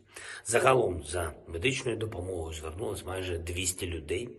4 людини наразі в критичному стані. На жаль, у списку зниклих безвісті досі 4 громадян. На місці робиться все, щоб з'ясувати їхню долю. Список загиблих станом на цей час не змінився 23 людини. Також міністр доповів мені щодо удару російської армії по Миколаєву, інститутів педагогічного і кораблебудівного. Немає таких слів в нормальній людській мові, які можуть охарактеризувати, до якого стану деградувала російська держава. Це ж подвійний злочин – знищувати саме педагогічні інститути, щоб із закладу освіти не було і нових освітян не могли навчити. Але хай терористи не сподіваються, що їм це щось дасть. Ми обов'язково відновимо все, що вони зруйнували, кожен з більш ніж 2000 освітніх закладів. Всі дитячі садочки, всі школи, всі інститути, університети. А головне, ми збережемо нашу людяність і нашу цивілізованість. А от російське суспільство з такою кількістю вбивць і катів залишиться скаліченим на покоління, причому з власної ж вини. Сполучені Штати Америки готують оборонний бюджет на новий фінансовий рік з додатковою допомогою для України. Зокрема, йдеться і про розширення можливостей нашої військової авіації. Ця та інша американська допомога для нашої держави значно посилить наш оборонний потенціал. Це важливо.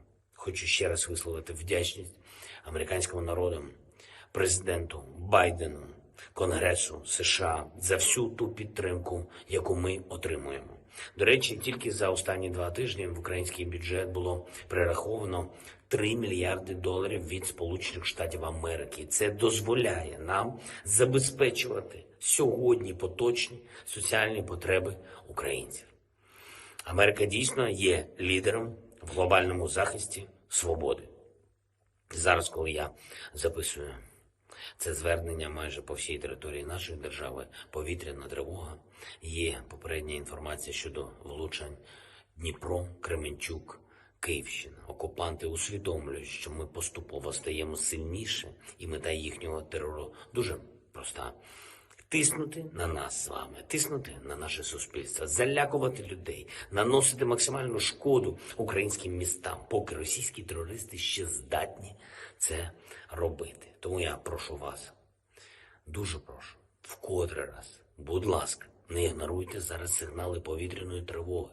Відповідних правил поведінки треба дотримуватись завжди, особливо на об'єктах, які мають громадське значення. Звичайно, Ми прийдемо до того дня, коли російський терор стане неможливим. Але для цього ще потрібен час.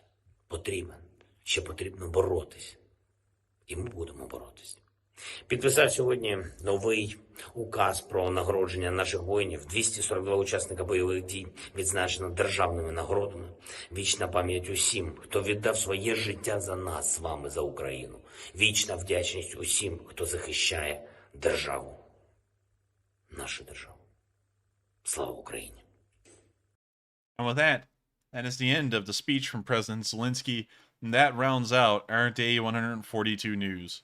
If you have enjoyed it, please make sure to comment and subscribe, because it does help us out a great deal for everyone to comment and subscribe. And also, if you would like to, please make sure to throw in a like. It's usually harder to get people to like videos than to subscribe or comment, but likes help out as much as everything else.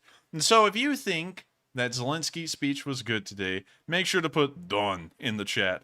So let's get a couple of Dons out there, spelled D-O-N. And also, before we move on to the question segment, just to explain what Don is, have you ever heard of Kadyrov, who is the man who leads Chechnya right now? He is known for saying the word Don at the end of every sentence he says. It is literally it's a joke about him. It's a joke about everything he says. And also, since he's pro-Russian, everyone likes to take the piss out of the guy. So if you would like to, please make sure to say Don in the chat. And that's why we have that joke. So just so everyone who didn't know that, and you're seeing all of these Dons and you're wondering what they're about, that's what they're about. And so with that, we're now going to move into our question segment for the rest of the night, and we're going to answer all of the questions from last night's stream that was not answered, and also all of the ones from tonight. And so before we begin, Matthew, could you tell me how many Super Chats in total we have to cover?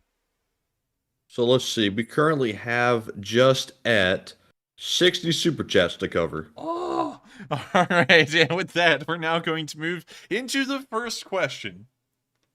And the first Super Chat is from Blue Flam 777 once again, who puts in another $50 donation. And thank you very much for your continued support. Blue Flam says, Putin consulted with a fortune teller. The fortune teller predicted that Putin would die on a Ukrainian holiday. Putin asks, which one?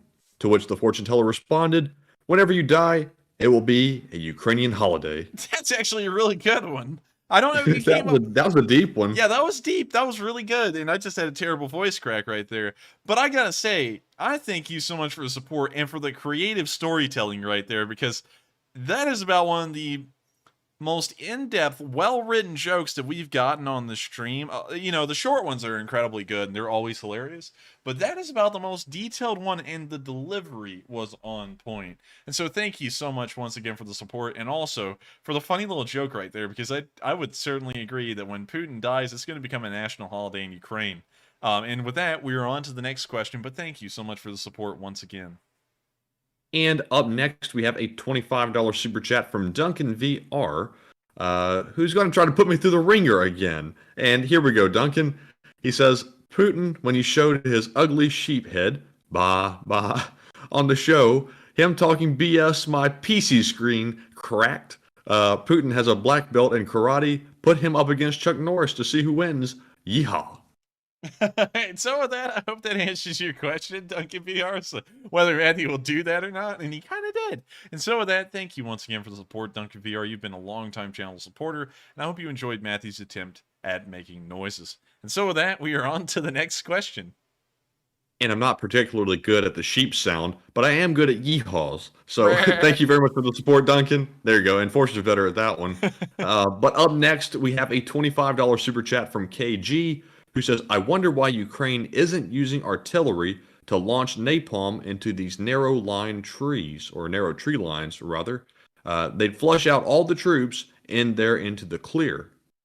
That's a great question. I think the answer to that maybe is that the Ukrainians don't necessarily want to be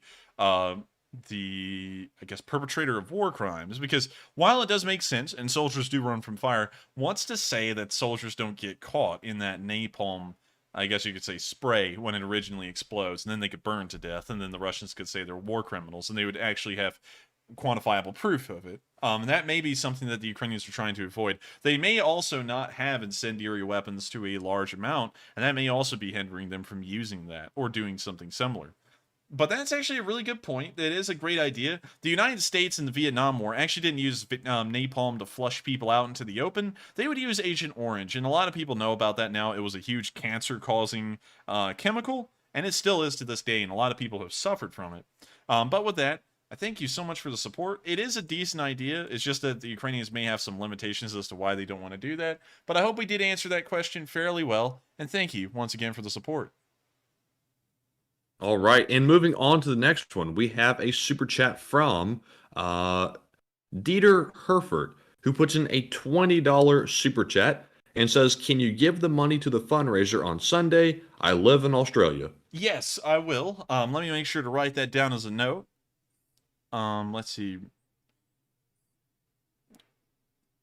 Plus 20 to the Sunday fundraiser. And let's put that down for Sunday, which is the 17th, just right before the stream, right about there. And there we go. So I thank you very much for the support. I'll make sure to put that towards the fundraiser. And with that, we are on to the next one. And up next, we have a $20 super chat from Kaltenberg, who says, "Pineapple pizza money." Well, thank you so much for the support, Kaltenberg. I actually just kind of view, I know that's about to be heavily divisive. I just kind of view pineapple pizza as pineapple pizza. I've eaten it before. It's not bad. It's not good either. It's just a pizza. But we'll make sure to put that towards the pineapple pizza fund. And so with that, thank you so much once again for the support, Kaltenberg. You are always here supporting this channel, and we're heavily appreciative of all you've done to help this channel to keep running. And with that, we're on to the next question, and thank you once again. And next up, we have a $20 super chat from Nick Gaspy, who says, "Roll Tide" in Slava Ukraine. And roll tide. And thank you so much once again. Well, actually, I don't get political on here. I just say that if people in Alabama say that out of reflex, don't judge me, y'all.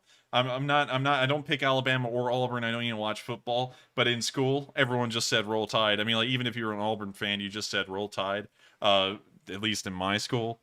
So with that, I thank you so much for the support, and I hope that does address the comment. And also, thank you once again. And with that, we are on to the next one. And also, just to clarify a little further, in sort of like an inside joke, we say "roll tide" in that sort of like accent, like "roll tide." Whenever you see something that's really like Alabama-esque, we always say that, sort of like an inside joke. But anyways, moving on to the next super chat, we have a $20 donation from Thug Nasty, who says, "I bet your mom is ultra proud of you both. Great job with the last 140 days of consistent and knowledgeable streams. I wish I worked half as well with my brother." And thank you very much for your support. And we are normal people as well. We have our disagreements, but generally, yeah, we work pretty well together. And I thank you so much for the support, Proud Nasty. That was actually a really weird name, and I was expecting something weird coming from it. But then you actually said some very nice things, which was very kind of you. And I thank you so much for the support and the kind words. Our mother is very proud of us. So with that, I hope that does address the comment. And thank you once again for the generous support. It does help us out a great deal, and it does help our mother to be proud of us, considering that we're able to keep on paying the bills. And so with that, thank you once again. We're very proud to have you as a member of the Lee Spring Army, and I see the chat slowing down. And I'm not gonna make y'all do any more of that stuff. I thank you all so much for carrying on with our little joke there for a second of trying to make the chat go as fast as possible, and it did. Our chat rate got up to like 350 for a bit, which is unbelievable. That's like 7 chats per second. So that was really cool, and I thank you all once again for bearing with us and doing that.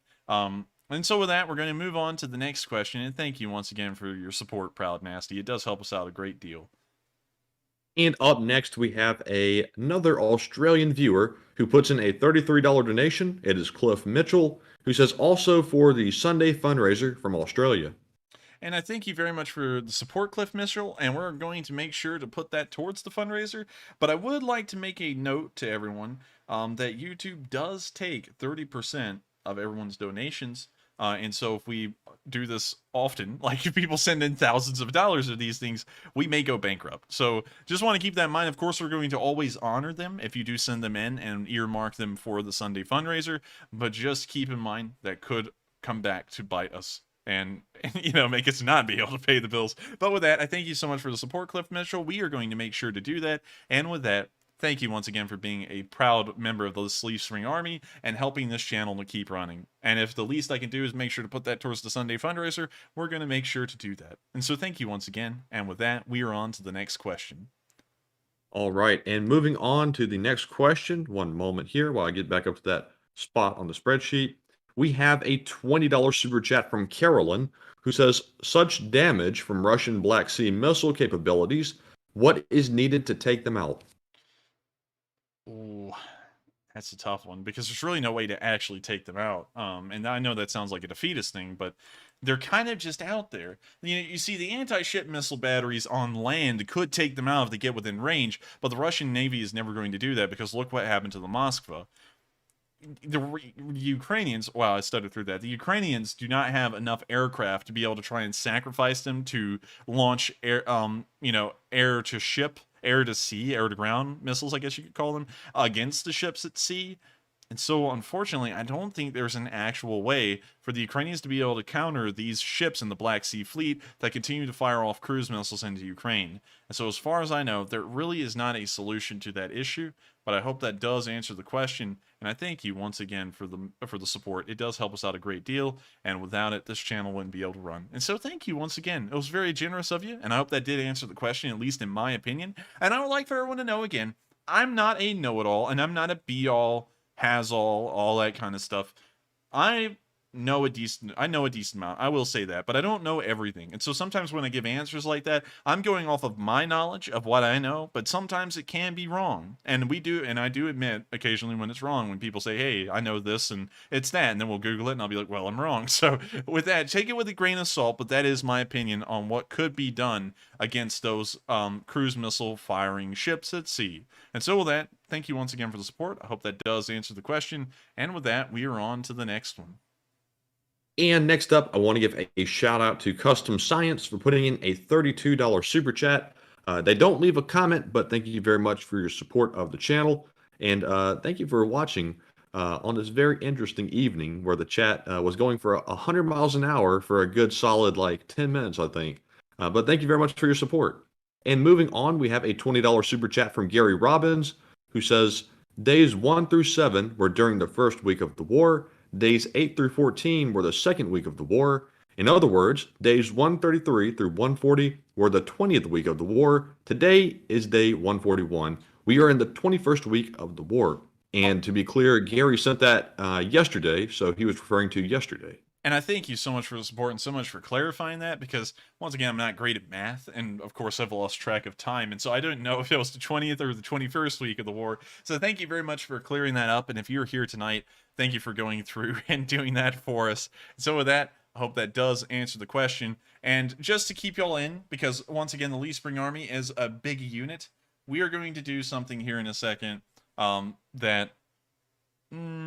I have some pretty low, I don't have low hopes, but I still have high hopes kind of in a way. But let's see how fast we can really get the chat running, just as kind of like an activity. Here in a second, I'm going to drop, for a limited time, it will go back up. I'm going to drop the slow mode off completely. And we're going to come up with a 3-letter thing to put in the chat. It may be Lee Spring Army again. And once I say go and turn off the slow mode, well, actually, not when I say go. Right when the slow mode turns off, just blow up the chat. And let's see how fast we can get it running, because it was actually really cool to see that a little bit ago. And if y'all would all be in on that joke with me, we'll see if we can get that to be huge. But with that, I hope that does answer the question. And I thank you so much once again for the support. And with that, we are on to the next one. And next up, we have a $35 super chat from Martin Van Own, who says, thank you for your coverage. My question is, will the air missile defense be coming soon? They need air defense. Well, I thank you so much for the big amount of support, Martin Van Owen. You've been around for a while and have helped out this channel a great deal. But I'm not really sure if missile defense systems are going to be going to Ukraine at all. We do know about the NASAMS. The Ukrainians do have 2 of those. So as far as we know, they do have missile defense systems, but not a lot of them, only 2 units. We don't know about the Patriots. We've always seen them driving around Poland, but we haven't seen them elsewhere. You know, we haven't seen them in Ukraine. We haven't seen them given over to them. And we've also never heard of the Iron Dome beyond the slight mention of it at the very beginning of the war. And so, with that in mind, I think the NASAMS is about the best they have right now, and I think that's about the best they'll get. Hopefully the United States will send over even more of those, maybe an additional 10 units, because just 10 additional units can protect so many extra cities in Ukraine and could even make a defensive line across the country from city to city, where the whole entire western side of the country may be, I guess you could say, impregnable. They wouldn't be able to get through the initial air defenses. So with that, we're now going to be moving on to the next question. I thank you once again for the support, Martin Van Owen. I hope that does answer it, at least in my opinion. But we're about to do it, everyone. Now, we do have a little bit of a lag in between when I'm talking and what y'all are seeing, but the slow mode is about to go off, and we're going to leave it off until the top of the hour. And so it's about to turn off completely, and when it does, I want y'all to go for it, all right? So I think the slow mode just... Hang on, let me make sure it's off. The slow mode is off. And we are now going to say LSA. Everyone spam LSA, please. And let's see how fast we can get the chat rate going. And with that, we are now on to the next question while the chat descends into chaos. All right, and up next we have a $20 super chat from Santiago Flores, who says, I am mad as hell, but your channel keeps me informed, and you help me donate to great organizations to help Ukraine. Thank you, Enforcer, and thank you, Enforcer Matt. And thank you, Santiago Flores. And thank you so much, Santiago Flores, for the support. Of course, we try our best to deliver the news, and I also try and keep a happy tone about most of it and keep a positive outlook, as it's very easy to fall into the doom and gloom of things, but of course, there's no need to. As always, keep calm and carry on, as the British poster once said, and it's always important to, of course, just try and keep a positive outlook. An outlook can win a war, and so I always try and make sure I have a pretty positive one. Also, moving on from that, and thank you once again, Santiago, for the support and for the high praise, and we heavily appreciate it, and you've been a longtime member of this Lee Spring Army. I would like to point out something to y'all that I've never really said before, but we've always had it. If I go to YouTube here, you can see that the Enforcer stream has 4.6 thousand people watching. If I click on this stream, I'll hear myself running, and actually I have it muted, which is pretty cool. But we scroll down here, and if you look right here, if you would like to support a non-profit organization, and you cannot donate on the Sunday fundraisers, we do have a link down here that will send you straight to United 24. And so you can support United 24. You may not be able to support the Sunday fundraiser and help us reach our goal, but if you are just dedicated to supporting Ukraine and you can't do it through the Sunday fundraiser, I don't care how you send it, but United 24 is one of the best ways to do it. United 24 support goes directly to the Ukrainians themselves because it's managed by the Ukrainian government and also headed by Zelensky. So it's a very good organization. I highly recommend that if y'all want to support anyone, just click on that link right there and watch. It takes you straight to United 24 where you can support Ukraine. So with that, I hope that does address that. I think that was an important thing to note. And it looks like the chat rate is insane. And it just keeps on climbing. What is it exactly? It is 400 right now. Whoa. Yeah, that's really high. Do y'all think we can get up to 500? Spam LSA a little bit more, and let's see if we can get it up to... Oh my gosh, we got up to 700. Can we get up to 1,000? And so with that, we are on to the next question. And once again, thank you, Santiago Flores, for the wonderful support and also the kind words. And also, just for any of our viewers that prefer the chat to be normal, don't worry. Tonight, we're just having a little bit of fun because we've had some, very difficult issues with the stream. So have a little fun tonight. We're going to be back to normal tomorrow. Obviously, we're not going to continue doing this insane chat thing, but tonight we're going to have a little fun. So feel free to join in. Oh, and let me grab that super chat there before I lose it. I saw it, and it just disappeared immediately. It did. It's really hard to keep up with them right now. But anyways, let me put that one down. There we go. Up next, we have a $20 super chat from JK, who says, pulled orc is something Mike Tyson would love to have for lunch. Don't you agree? I'm about to laugh so hard from the chat and how fast it's going. I don't even know if I'll be able to do this, but hang on, everyone. I'm sorry. Man, let me tell you something, man. Pulled pork is my favorite. Pulled orc is my favorite, man. Like, you don't know the pain I've been through, man. I had to pull, I had to pull the orcs out and get a hammer and knock their testicles around. I hope that kind of addresses the question in a way. And I thank you so much for the support. I'm sorry, I can hardly do the Mike Tyson impersonation right now, but we've done it. We've got a chat rate of 1,100 per minute. And so I thank you all so much for getting there. If we could keep it there for a few minutes, that would be really cool.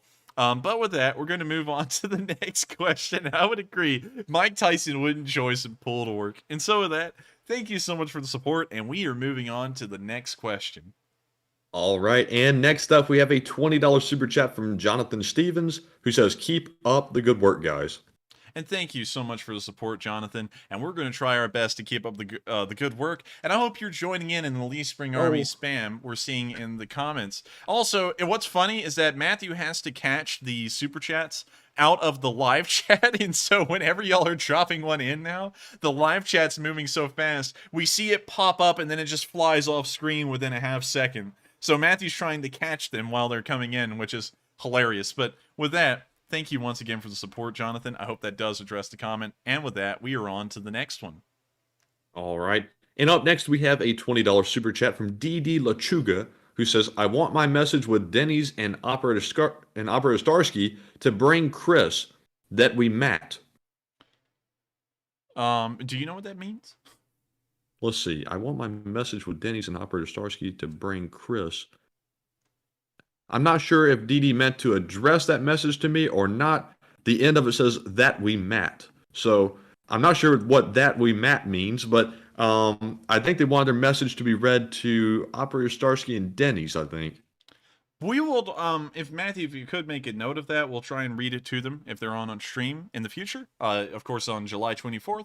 And I thank you so much for the support, and we will try and send that message over to them. And so I hope that does address the comment. I hope we're doing what you wish. Unfortunately, if you wish otherwise right now, trying to put something into the comment section is going to be next to impossible. But with that, thank you once again for the support, and we're going to move on to the next question. And up next, we have a $20 super chat from Kaltenberg, who simply says, "For bacon." And Kaltenberg, we are simple men here on this channel. When somebody offers bacon, we take it.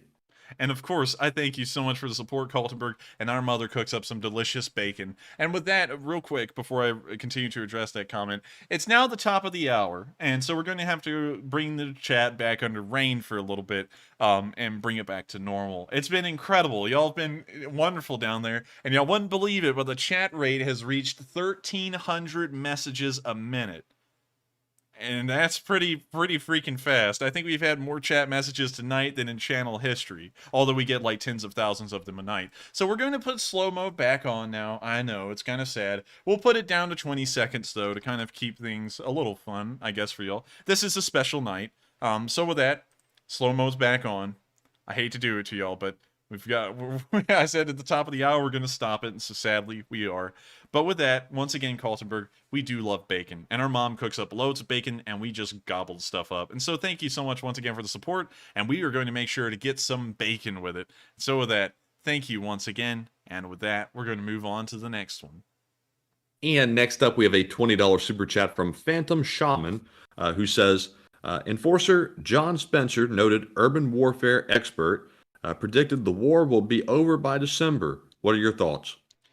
Oh man, I just don't know about that. I mean, like, you know, people can be experts. I've gone over this whole speech again. People can be experts in the field, and I don't really know this person, so I'm not going to. And of course, that's not a diss. I don't know anyone, so don't relay this to this guy who might be an incredibly smart, intelligent, well-collected guy, and tell him I'm trying to throw shade or anything, because I'm not. But there are a lot of experts out there, and I feel like one thing that everyone should usually sway away from is trying to make predictions about when a war will end. If y'all remember, through every single war in history, there's always been a group of people saying this war is going to be over by Christmas, and I feel like that kind of falls in that category. And I never want to say when a war will end. You just gotta be in. You gotta be in for a penny, in for a pound, and be in this thing for the long run. And you'll know when the war starts to come to a close. The talks will begin seriously, and you'll know it at that point because the talks won't fall apart. So in that regard, I mean, like, I would like to agree with him. I could see it being over by the end of this year at some point, but at the same time, I can also see it easily going into next year, maybe into the summer. So with that, I hope that does answer the question. I'm sorry it's a vague one, but I don't usually like trying to predict when the end of the war will be because that's almost impossible to do. But with that, I hope that does answer the question. And with that, we are on to the next one. All right, and up next we have a $20 super chat from A. Crawford, who says, I think things will get a bit hot for the Russians very soon. Been looking at the fire map of Ukraine, and Ukrainians have been firing a lot of artillery in the Kherson region in the last 7 days. Oh, yes, they have. And that's one thing that a lot of people have noted as well. I don't ever use fire maps on stream, but I have referenced them from time to time. And it does actually show where major artillery fire is occurring just based off of the fires alone. You can actually see the front line really well on them. But of course, I only changed my front line based off video and picture evidence. So even if I see the front line is well off of where mine is, it just stays that way because there's no video evidence to back it up. But still, I have seen that as well over the, like, I think I checked it 3 days ago and I saw that, never really mentioned it. But yes, it does show a lot of artillery fire from the Ukrainians in that area. And hopefully we're going to see that little red line of fire on that map move across the river and past Kherson and towards Crimea. And so with that, I thank you so much for the support and also bringing that up because that was a really cool thing to mention. And fire maps are really neat. And so with that, we're going to move on to the next question. And thank you once again for the support and sharing that little tidbit with us. All right, and up next we have a $20 super chat from Dima Tikachenko, who says, guys, sign up for the Starlink now. It's 6 to 9 months on back order. My buddy just received one here in Florida, and it's awesome. My Spectrum is garbage too in Florida, and no other options as well. F up Monopoly. And Dima, we are actually going to put a deposit down on a Starlink, and hopefully the same thing that happened to your buddy will happen to us, and we can get it earlier.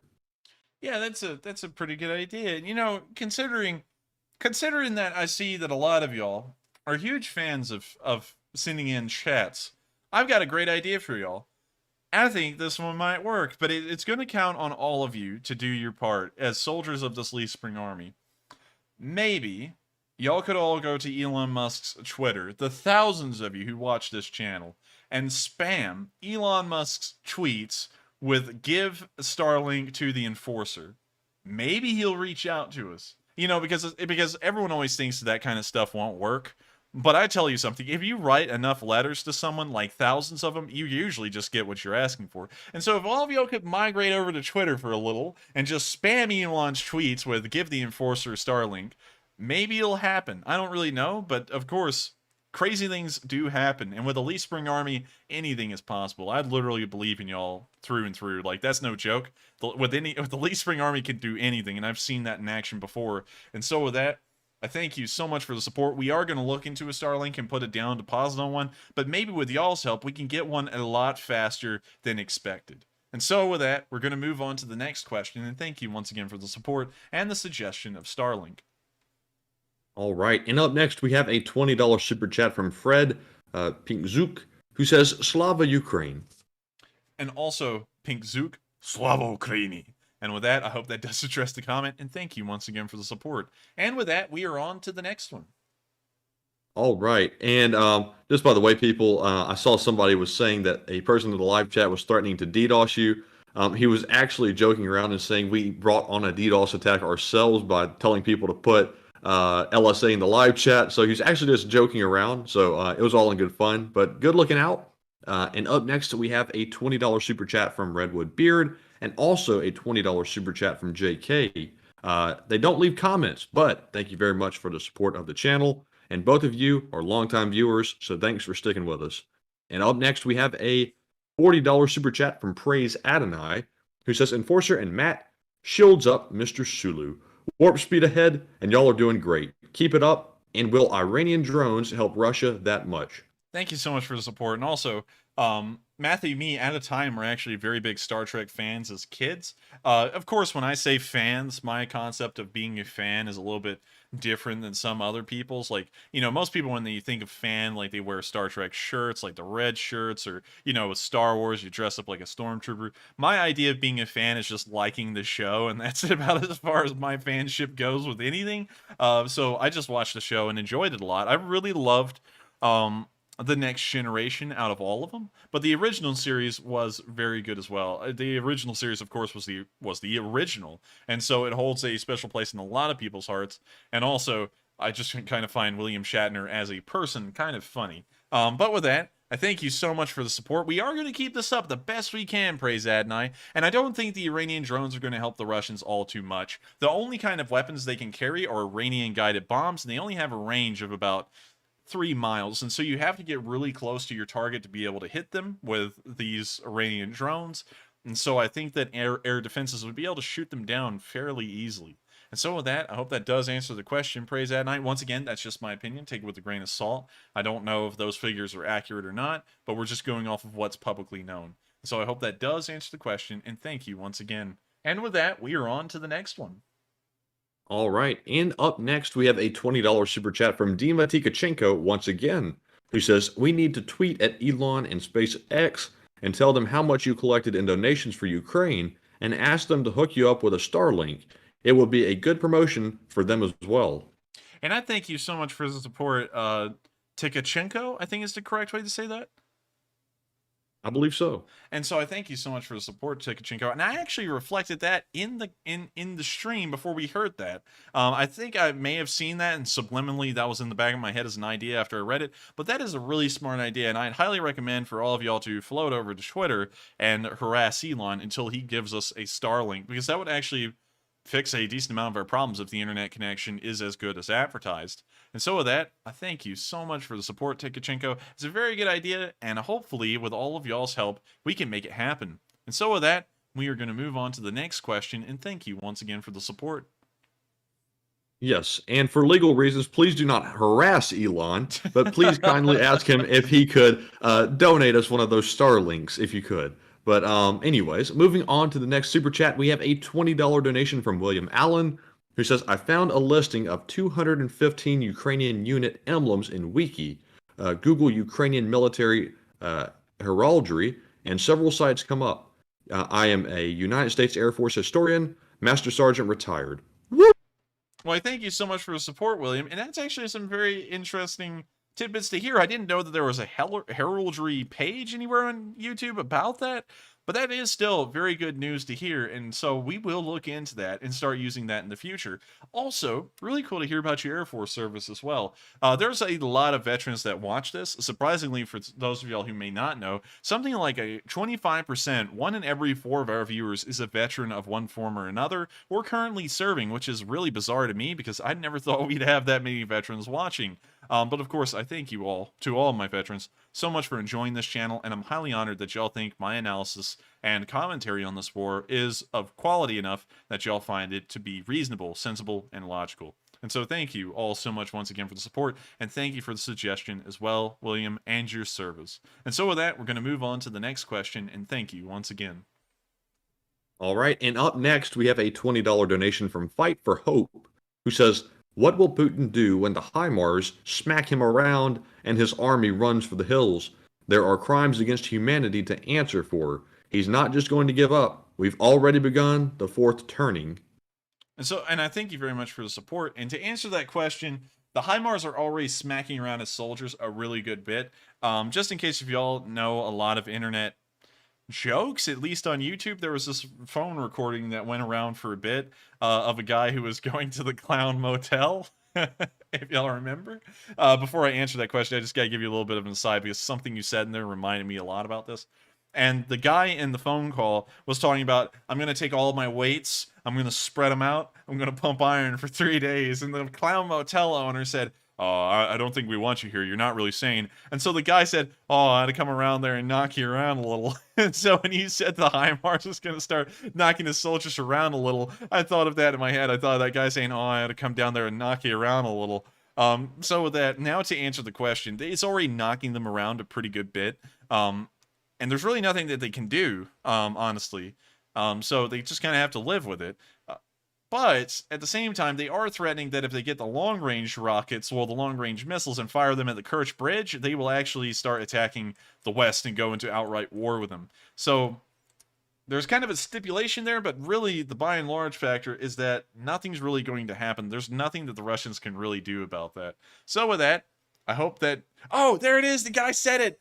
He said Longmont Potion Castle. That is the guy who did the phone call. So someone knows exactly what I'm talking about. But with that, I thank you once again so much for the support. I hope that does address the question. And with that, we are on to the next one. And up next, we have a $20 super chat from Phil Tatham, who says, I am from London.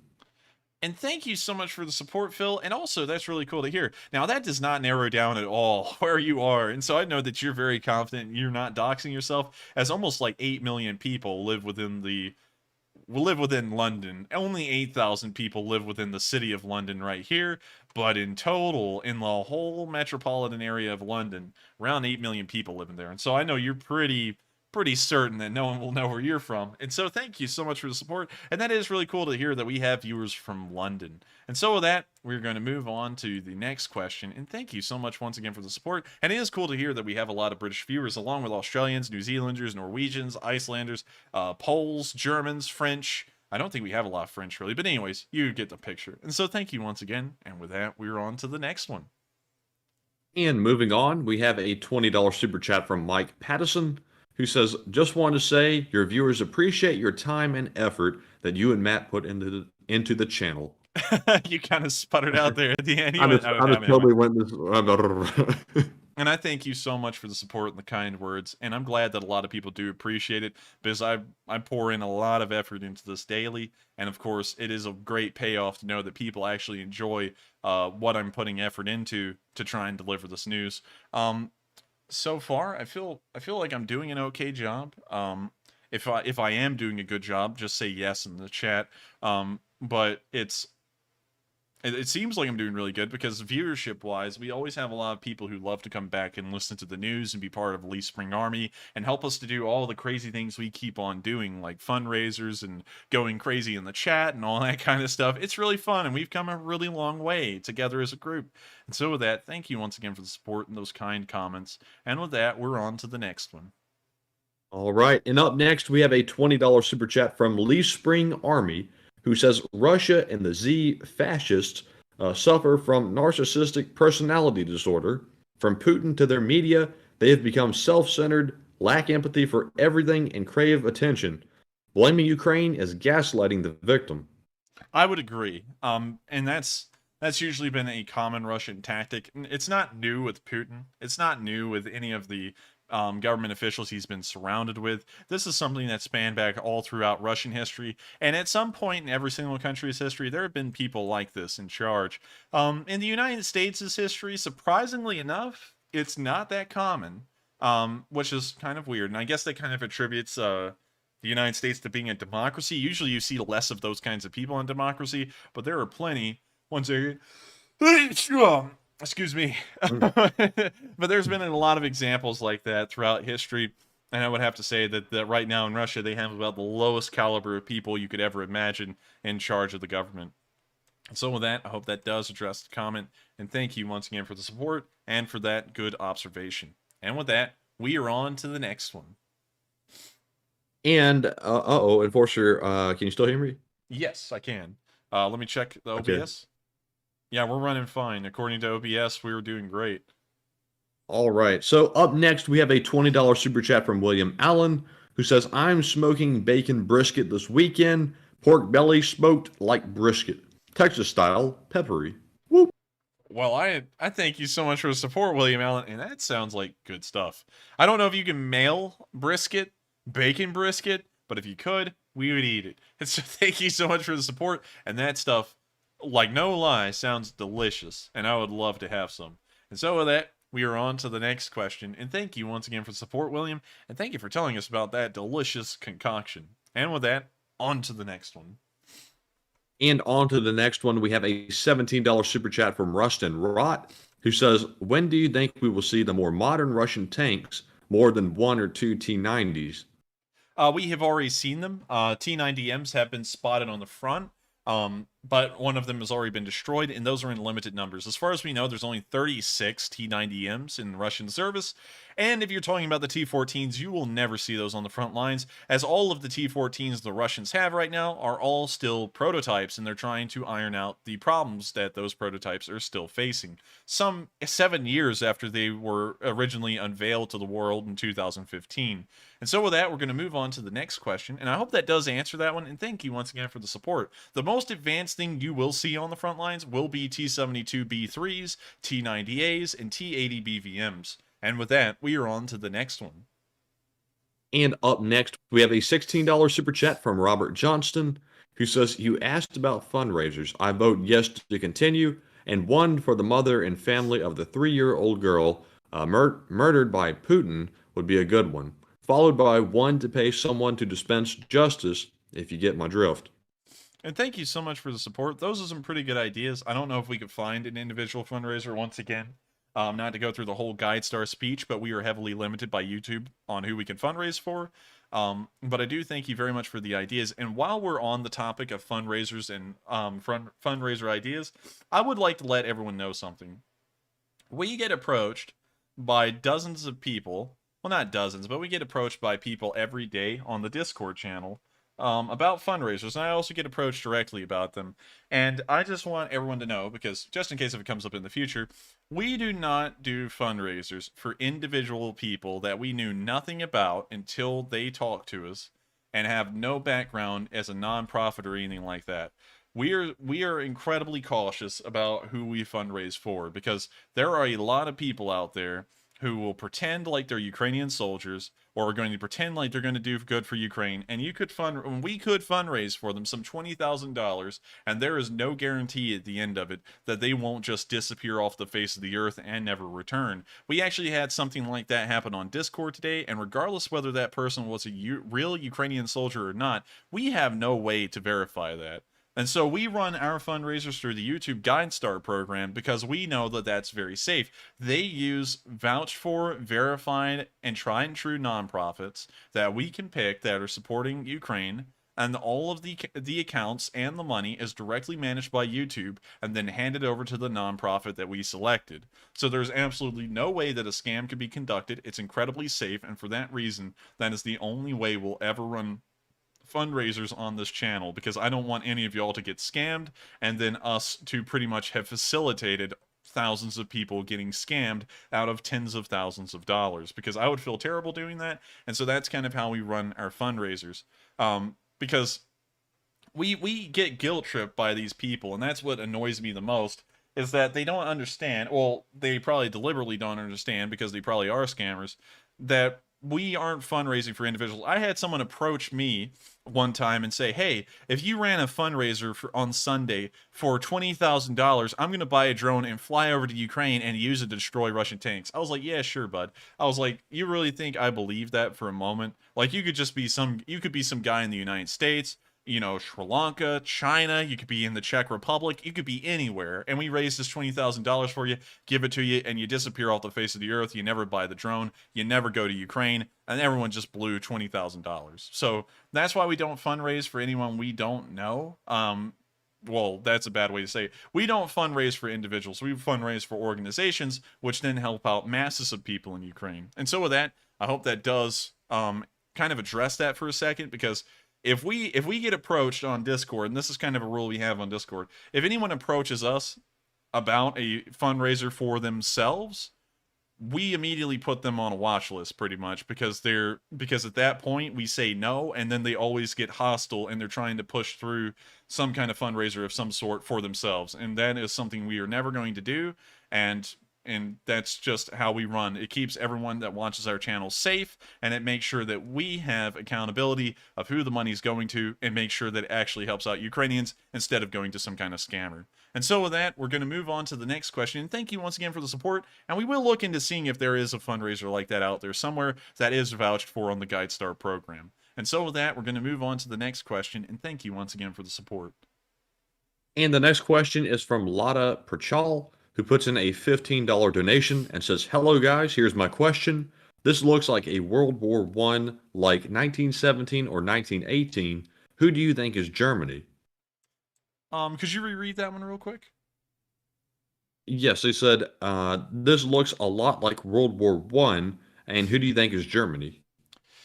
Ooh, that's pretty easy. It would be, well, World War One. I mean, like World War One really didn't have any bad guys in it, though. Everyone in World War One was just kind of pushed by fate into what they did. World War Two, on the other hand, you know, I would say that the Russians are like the Germans in World War Two. They were pretty sick and evil.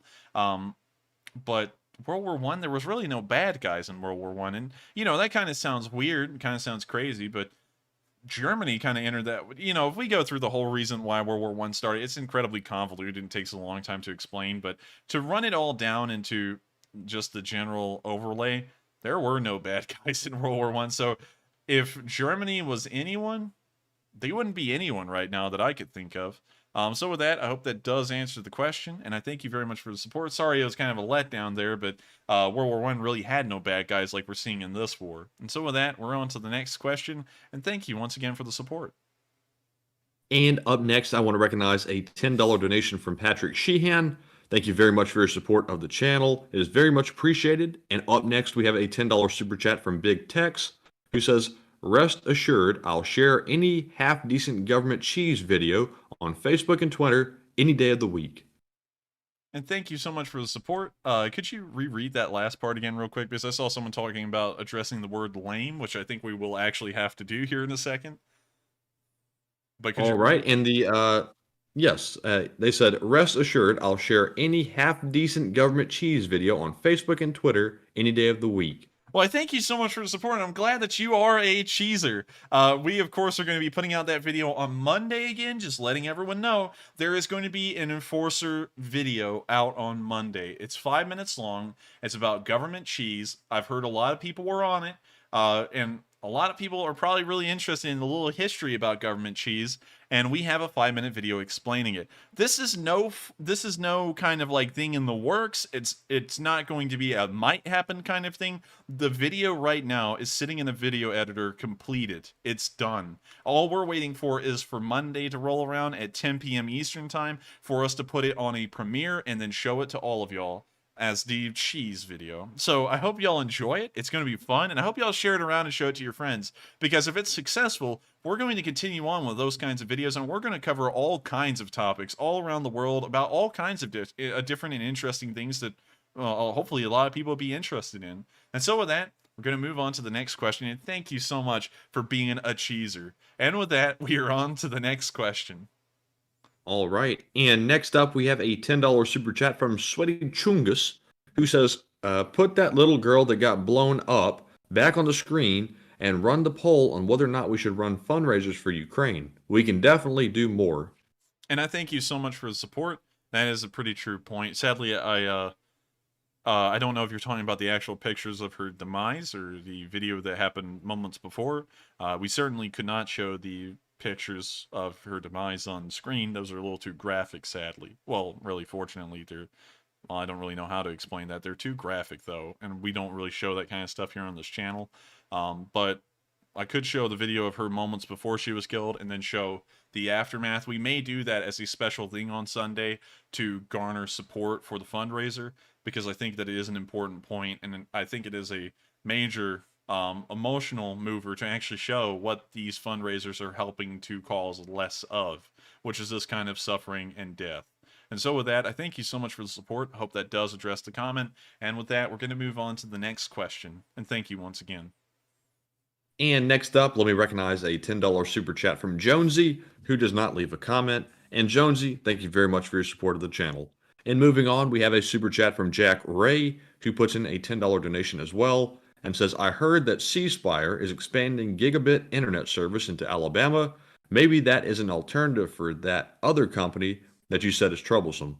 And Jack Ray, I'm not really sure if C Spire is coming to our particular area, but if it is, we'll definitely have to look into it, because we definitely need a new provider, as we've been talking about the entire stream. So we'll definitely have to look into it. And we certainly will. And so with that, I hope Matthew's answered that question better than me. While Matthew does concede that I and better at the war news and stuff like that. I can see that Matthew knows a lot more about internet connection issues and computer stuff than me, and so I hope he's answered that question for you, because I can't really add anything to it. I don't know enough about it. But with that, we're going to move on to the next question, and thank you once again for the support. All right, and next up we have a $10 super chat from Jungle Jim AB9AB, who says, Enforcer, in your opinion, what is the training cycle for F-15 and F-16 pilots for foreign nationals? Oh, man. I mean, like, it's going to be a huge variable, though, because there's an ongoing war right now, and so they might try and do a crash course, and it could be incredibly fast, or it could be a standard length. So, going off of the basic number, how long is F-15 training?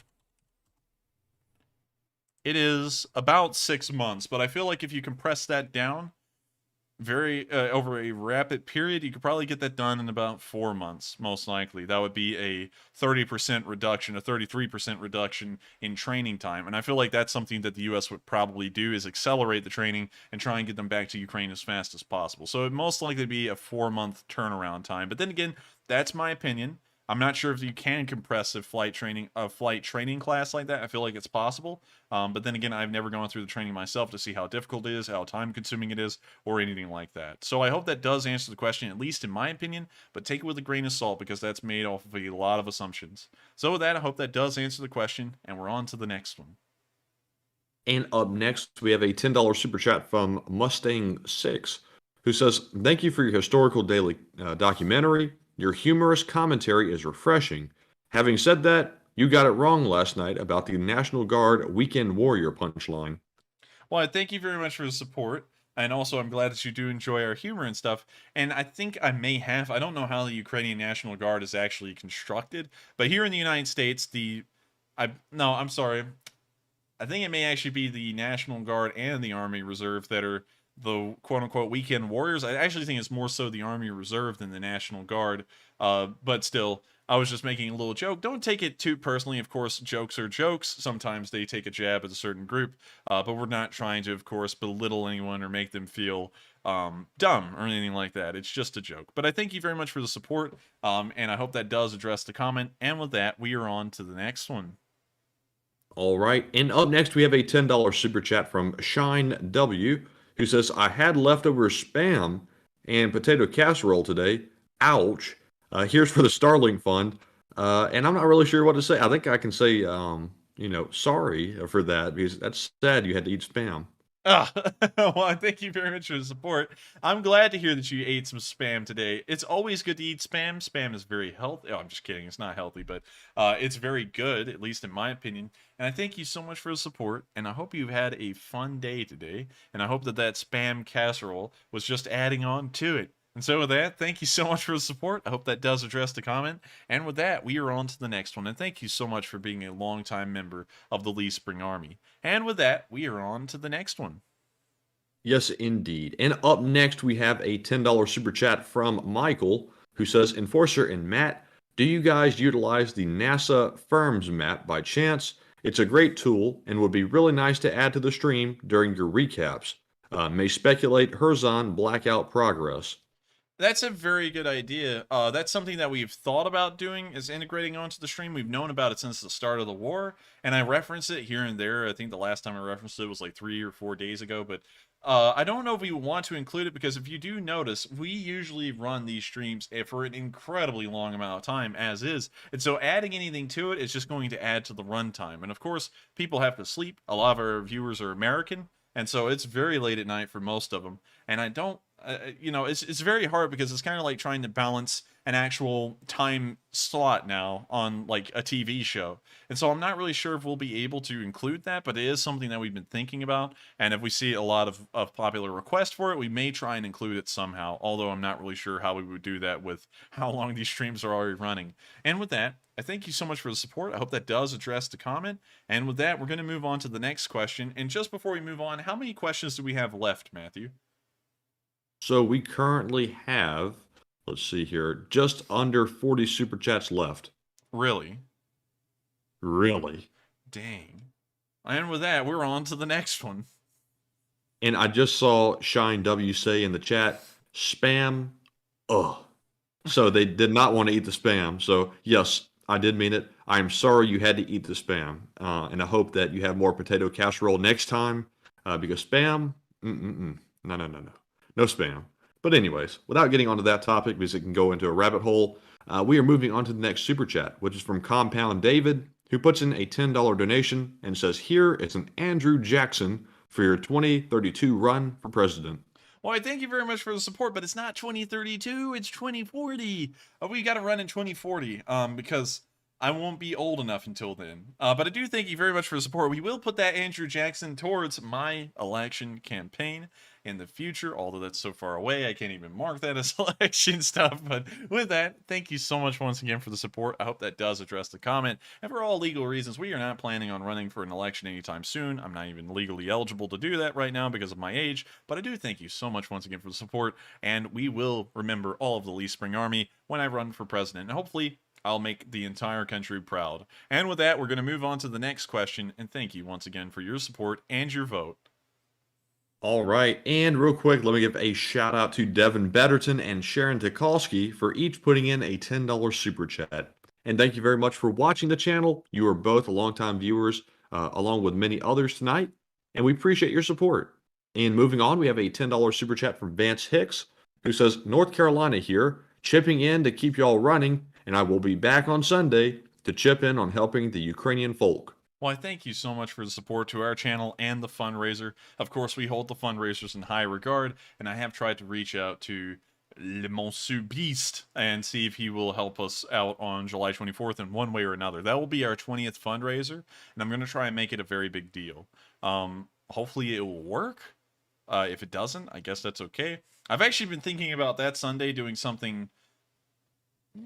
yeah, something kind of bizarre, and I don't know if y'all be behind me with this, but Mr. Beast is known for doing outlandish things, and to be honest with y'all, I've actually admired his progress in growing his channel to unbelievable heights and doing so many good things to random people all over. You know, it's an incredibly nice thing. He became famous for doing outrageous and outlandish things, and one of those first things was reading the dictionary front to back. And so something that I was thinking about doing on Sunday, and Matthew would not be around the entire time during the stream because, unlike me, he actually wants to go do things. But I would be willing that Sunday on July 24th to run a stream from... let me think how that would work. 10? Like from 10 in the... well, no. 11 p.m. Eastern time to... like all the way right now. I think that would be 12:30 Eastern time. So like 11 hours. I would be willing to do that for a fundraiser. Hopefully it would be really cool, kind of crazy. It would be really bizarre. And I'd be in this room the entire time just doing whatever. Of course, I couldn't cover the news for that long. There's not enough news for that. But, you know, I think that we could probably do something like that, something crazy. So we could just, you know, just do something crazy, you know, for really no other reason rather than just to do it. But let me know what y'all think about that. Of course, that's just kind of like passing through my head. And then we'll probably bring on the guest stars at the normal time around 10 p.m. Eastern time and maybe actually cover the news then. But for the rest of the day, we'll just be doing crazy stuff leading up to it. I'll have to figure out what would be crazy, though, that I could do on a computer. But with that, I hope that does answer the question, and I thank you once again for the support. And with that, we are on to the next question. And up next, we have a $10 super chat from White Lightning 777, who says, "I'm from Baltimore, Maryland, for what it's worth." Well, I thank you so much for the support, and that's cool to hear you're from Baltimore, Maryland, the home of the Star-Spangled Banner. Literally, because the Star-Spangled Banner is not just our national anthem, it's in fact the song. Well, actually not the... duh, I just said the same thing twice. It's the flag. The flag that the Star-Spangled Banner, the song, was inspired off of, was flown at Fort McHenry, which is here in Baltimore Harbor. If you don't know the story of the Star-Spangled Banner and you're someone from outside of the United States, it's a very cool story. Much like everyone has a really cool story from their national history, but that is certainly one of the more interesting ones, as the Fort McHenry held against, I guess you could say, crazy odds. But with that, I hope that does answer the question. I thank you very much for the support, and it is cool to hear we have viewers from Baltimore, Maryland. And with that, we're on to the next question, and thank you once again. And up next, we have a $10 super chat from Snoozy Green, who says, "Icelandic Viking chant for Ukraine." Whoa. I don't think that was a Viking chant, Matthew. I think that was just you going, it says, whoa. But I thank you so much for the support. And it's cool to hear you from Iceland. I saw that one way early on. I was hoping Matthew would get to it sooner. But that's really cool. If you're still around, I've never been to Iceland. That's a place I've wanted to go. And of course, Iceland is famous for the geothermal pits that they have that a lot of their power grid actually runs off of. It's a really cool story. We may do a video on that. But I thank you so much for the support. And it is cool to hear that we have Lee Spring Army members from the world all over, including the country of Iceland. And so with that, we are on to the next question. And thank you once again for the support and being an Icelander, which is really cool. And with that, we are on to the next one. And up next, we have another super chat from Duncan VR. Oh, what? Are you hearing that, Enforcer? No, what was it? It was some kind of weird, like, sound like an air duster going off. Oh, that was me, like, trying to stop myself from sneezing. Oh, okay. I didn't know what that was. It sounded artificial for a minute. But anyways, we have an $8 super chat from Duncan VR, who says, here since day 4, when Matt does his woof woof bah yeehaw, there should be a whip sound effect after it. Slava yeehaw. Well, I thank you very much for the support, Duncan. And I don't know. That would be up to Matthew to do. And I don't know if he's willing to do that or not. But I thank you very much for the support. Maybe he is. Who knows? We'll see about it. But I hope that does answer the question. And with that, we are on to the next one. And thank you once again, Duncan, for being a longtime veteran of this Lee Spring Army. Day 4 was 138 days ago. And so you've been around for a long time. And so with that, thank you once again. And we're on to the next one. Yes, and thank you for your support. And up next, we have a $7 super chat from Rick George, who says that being in Australia and we cannot donate directly to the Sunday nights, is there any way we can do super chats and you donate 25% to Sunday donations? We could do that, but then again, I feel like that's kind of ripping y'all off because then only 25% of it's going to them. So once again, I would highly recommend this. I don't know if you've seen this already, but I'm going to pull up my stream. On my stream. Oh, look, it's on the front page. Wow. Wow, look at that. 3.5 thousand people. Dang. Anyways, you click on it. And I know that a lot of people don't read the description, but I put the rundown of what we're covering on the news in the every single night in the description. And also, I put a little link right here to go to United 24. And if you click this link, it will take you straight to United 24, where you can support Ukraine directly. And if you cannot support our Sunday fundraisers, this is the next best thing, or even better than the fundraisers, because this goes directly to Ukraine. We have had this link in the stream description ever since the start. We don't really talk about it much. In fact, we don't talk about anything down there in the stream description. For example, we have a link to the merch store down here. And I don't know if anyone's really seen this stuff or not. We don't talk about the description at all, and we don't plug the merch. Although this is kind of a plug, but we have some Enforcer merch. So if you're a fan of the channel, you can, of course, get some, which helps us to keep running. And it also gives you something cool in return. We also have another link that takes you to United 24, like I showed, which is the best way for people to support if you cannot support the Sunday fundraisers directly. We also have a link to the Discord server. This will take you directly to it. It's an invite to it, and you can join there. And also, for everyone who just didn't know, we have a link to the Day 142 map I'm using. If you click on this link, it's going to take you directly to this map, and you can look at every single marker I put down for that week. So I hope that does address the question. I wouldn't want y'all to send in super chats and then give only at 25% of it to Ukraine. I think that if you're trying to help out Ukraine, the bang should be for the buck, and so just click on that link in the description to United 24 and send it there, and that would be the best way to do it. And so with that, I hope that does answer the question, and I thank you once again for the support. And with that, we are on to the next one. And up next, we have a $5 super chat from Bill G, who says, Enforcer and Enforcer Matt, if by madness Putin decided to go nuclear, would those in the chain of launch command try to stop him? I don't think there's a chain of launch command in Russia like there is in the United States. I think it's kind of just him and then the nuclear battery commanders. And so he would just give the order to them and they would just start firing. So I hope that kind of answers the question. I may be wrong about that, but I think that the Russian nuclear command system is a lot more straightforward than the American one. So there's really no one to stand in his way. But I might be wrong. I think it may have been the Russian one that was more complicated than the American one. But sadly, due to time constraints, I won't be able to pull that up on stream tonight. I was about to, but I just remember we probably had about 500 super chats left to answer. So I think that's the right answer. Take it with a grain of salt, though. I might be wrong, but I hope I did answer that question to the best of my abilities. And I thank you once again for the support. And with that, we're on to the next question. I'm going to have to ask Matthew, how many do we have left? So we have just 35 left. Good Lord, it feels like we've been like running in sand. Like we had 40 left like 20 minutes ago. Now we have 30 left.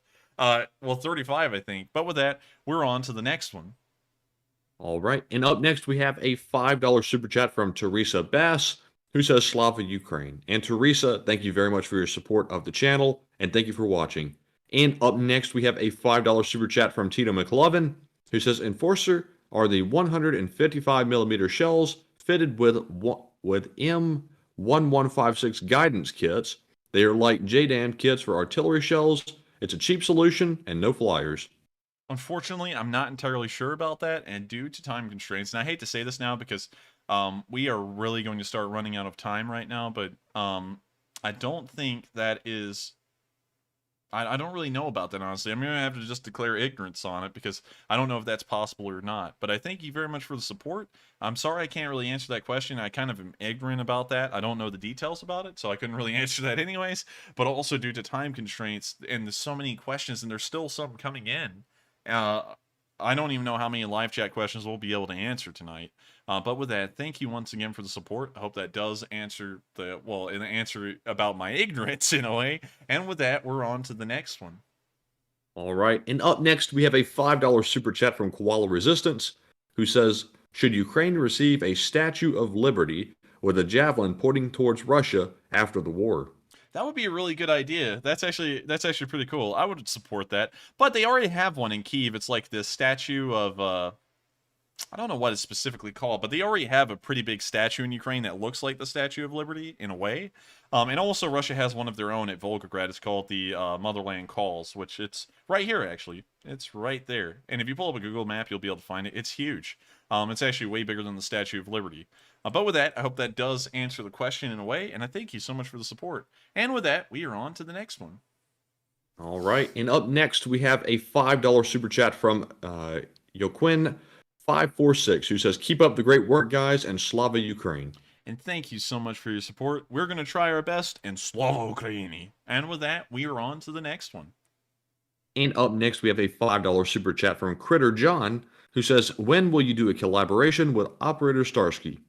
We are going to be doing that this upcoming Sunday. He's going to be on stream again this Sunday and next Sunday. So I hope you're looking forward to that.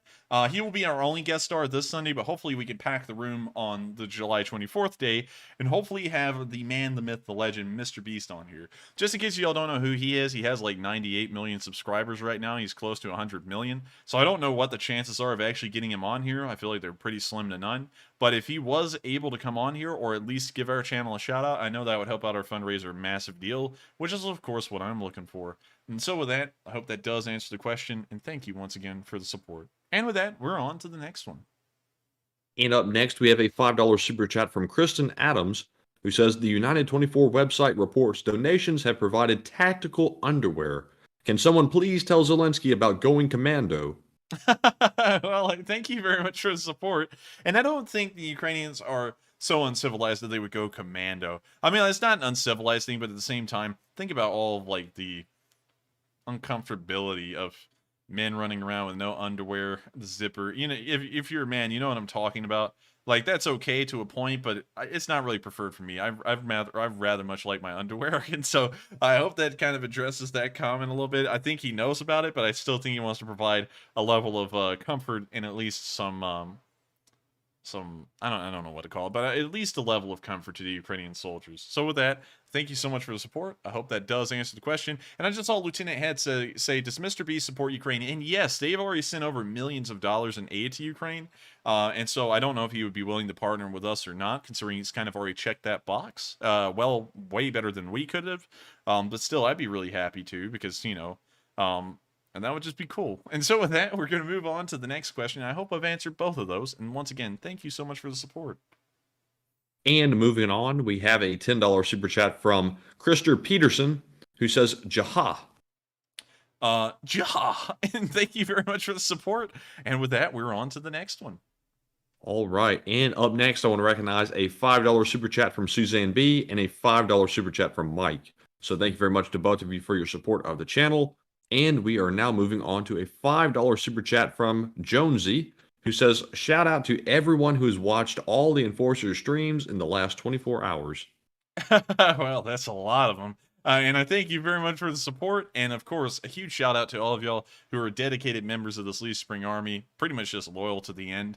Don't know why, but I'm highly honored that y'all are. And I'm highly appreciative of every single one of y'all who support this channel and help us to keep covering the news. And so thank you once again. And with that, we are going to move on to the next question. All right. And moving on, we have a $5 super chat from Straight Shooter, who says ammunition factories are not something that firefighters tend to be very enthusiastic about putting out. Oh, I bet. And on top of that, I'm not really sure if they're allowed to put them out because of how dangerous it could be. Many more people could get killed trying to put out the fire than they would save by letting it just burn. So with that, I hope that does answer the question. And I thank you once again for the support. And with that, we are on to the next one. All right. And up next, we have a $5 super chat from Anthony, who says, what do you think of the U.S. new light tank that they will put into service? Also, Slava Ukraini. And I thank you so much for the support, Slava Ukraini. And I don't really know if, I don't really know a lot about that light tank. I've seen it. I've looked at a couple of videos about it. But I mean, like, there's just not enough information to work off of right now to say whether it'll be good or not. I feel like it'll be competent, but then again, you know, real life is usually harsh and it could be pretty bad. So I'm going to wait for a little bit for it to at least get into service and then see what everyone's saying about it once it actually gets into a serial production number and they're actually using it. And so for now, I don't really have a comment on that thing because it looks neat, but it might not be neat, or it might be really neat. So with that, we're on to the next question, and I thank you very much for the support. And with that, we're on to the next one. All right. And up next, we have a $5 super chat from Laszlo Uriel, who says, I live in Seinfeld's old apartment, and I drive John Voight's old car. Keep up the great work, folks. Leaf Spring Army. Yeehaw! Putin Quilo. Well, I thank you very much for the support. I don't know how you could live in Jerry Seinfeld's apartment because a lot of people did the math and figured out that Jerry's hallway on the apartment could never work because the kitchen actually extrudes into where the hallway would be, which is kind of weird. I never thought about that until someone pointed it out, and I was like, yeah, that hallway could never go in a straight line like it does in the show. But with that, it is cool to hear that you do live in Jerry's apartment. I don't know how you get out. You apparently just jump out the window. And it is cool to hear that you're driving John Voight's car. Of course, I'm a huge fan of the Seinfeld show. Apparently, I missed a joke last night about the peanuts were making me thirsty. That is the Seinfeld joke, but for some reason, it just didn't click in my head last night. But I thank you so much for the support. I hope that does address the comment. And thank you once again for being a longtime viewer of this channel. And a long enough viewer that you actually know when I used to talk about Seinfeld a little bit. And so with that, we're on to the next question. And next up, we have a $5 super chat from Hawk's Eye View, who says, FYI, YouTube unsubscribed me from the channel. I just wanted you guys to know. And, you know, I'm not really totally sure about that, but I know YouTube occasionally removes subscribers from our channel because I think they detect that they're like spam or something. I'm not really sure, but the Enforcer probably knows a little bit more about that. Yes, I've read into that a lot because believe it or not, we are actually short about 5,000 subscribers. At the start of this channel, we were getting an ungodly amount of subscribers per day, like 1,000 or 2,000. And YouTube would come through at the end of each day and they would just take about 1,000 of them and just delete them. And that's because YouTube actually has an algorithm where if you grow too fast, they assume that it's nothing but bots subscribing to your channel, and they just take massive swaths of them and unsubscribe them. It's a very weird system, kind of jacked up in that way, because if you're a small channel like I was with 100 subscribers gaining thousands per day, they will literally come in and just stunt your growth because they believe it's an unbelievable growth rate. So I hope that kind of addresses that. That may have happened again because I noticed that they deleted about 30 of them a while ago. But they just do that sometimes. It's really weird. Just always make sure that if you are subscribed to this channel and you stop getting notifications, make sure that you are still subscribed because they may have unsubscribed you and just suspected that you were a bot because you subscribed with everyone else in a big group. And that always throws up red flags for them. But with that, I hope that does answer the question. And I thank you very much for letting us know about that. Again, it's something that we've known about for a while, but it's still interesting to hear that it's still going on. And with that, we're moving on to the next question. And thank you so much for the support. And next up, we have a $10 super chat from Arnold DeGans, who says, Enforcer, most current soldiers from Russia are from the faraway regions in Russia. Few are from Western Russia. I'm not sure what that says. Is a factor, or is that a factor in the acceptance of this war within Russia? It could very well be, considering that a lot of these people are from Siberia and they're heavily, highly remote communities, and they're not into this giant western area of Russia.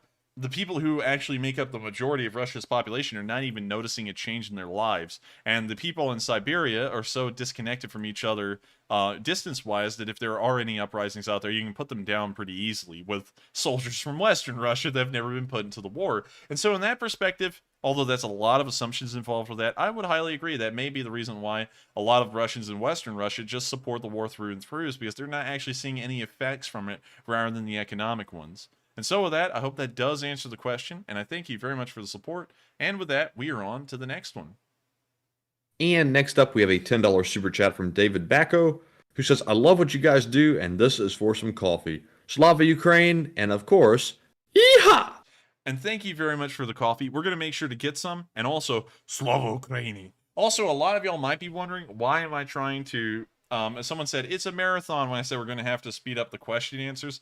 The reason why is because due to some complications in things with our life, which we don't get into a lot on the stream. Of course, I just get on here and cover the news. Y'all don't know what goes on in the background at all around here. But we've had some things happen, and I'm going to have to get pretty much 3 hours of sleep tonight. And so while the plan is kind of to do a marathon, at the same time we don't want to do a full-fledged like 4-hour marathon, because then I'm only going to be getting 2 hours of sleep, and I'm going to have to soldier on through tomorrow because I have college work due. It's a kind of like a large essay from what I could tell. I have to do that, then I have to go and do all my errands, and of course go through my normal schedule, which pretty much takes up like a large amount of my day every single day. So with that, I hope that kind of answers why we're speeding this up a little, and I hope y'all do understand, just in case the question answers are a little bit shorter than normal. But with that, thank you all once again for your support. I hope y'all do understand kind of like the things we're going through in the background. But with that, we're going to move on to the next question. And next up, we have a $5 super chat from Khan Azor, who says, what about making a fundraiser, PayPal, for those who can't donate on Sundays? Anyone can donate during the week and could reach more people. That's a very good idea, but the problem with that is that a PayPal account like that used for nonprofits has to, I believe, if I'm correct, Matthew, and you can back me up on this if I am or not, it would require a decent amount of paperwork on our end, and that's something that we most likely have to hire an accountant for, and I'm not really sure if that would be sustainable. So with that, I hope that kind of answers the question. It's a neat idea, but once again, I highly suggest if y'all would like to support a fundraiser, just click on the link in the description below and go support United 24. And so with that, I hope that does answer the question, and we are on to the next one. All right, and we just now have 20 super chats left. So moving on to the next one, we have a $5 super chat from Nick Gaspy, once again, who says, Roll Tide, yeehaw. And Roll Tide, and yeehaw. And when I say Roll Tide, I'm not supporting Alabama, and I'm not supporting Auburn by saying that either. I don't pick sides in football. I don't even watch the sport. But Roll Tide is a common saying here in Alabama, and so Roll Tide. And with that, we're on to the next question, and thank you very much for the support. And with that, we're on to the next one. And next up, we have a $5 super chat from Zyper Sniper 1, who says, when the war ends, I'll personally volunteer to travel to Ukraine and rebuild Ukraine as much as I can.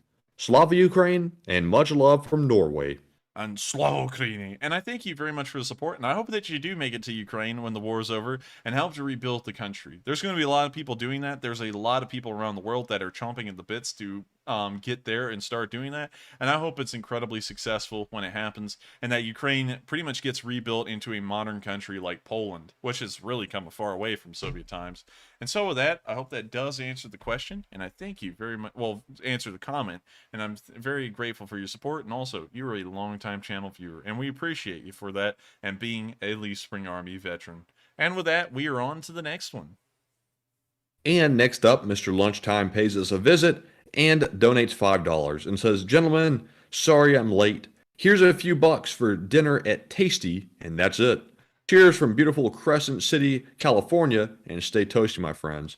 And Mr. Lunchtime, I heard that Tasties is running out of barbecue sauce that they scratched out the McDonald's logo and wrote Tasties on the side of it. So you're not going to have any barbecue sauce with your nuggets. I like the way you said nuggets. You said your nuggets. But I thank you very much. I thank you very much for the support, Mr. Lunchtime, and we are going to get ourselves some Tasties. And so with that, we're going to move on to the next question, and thank you once again, Mr. Lunchtime. And up next, we have a $5 super chat from Derventa, who says, I can't believe I'm saying this, but I'm a moderator on the R Ukraine War video report, and I'm glad you can use it as a source.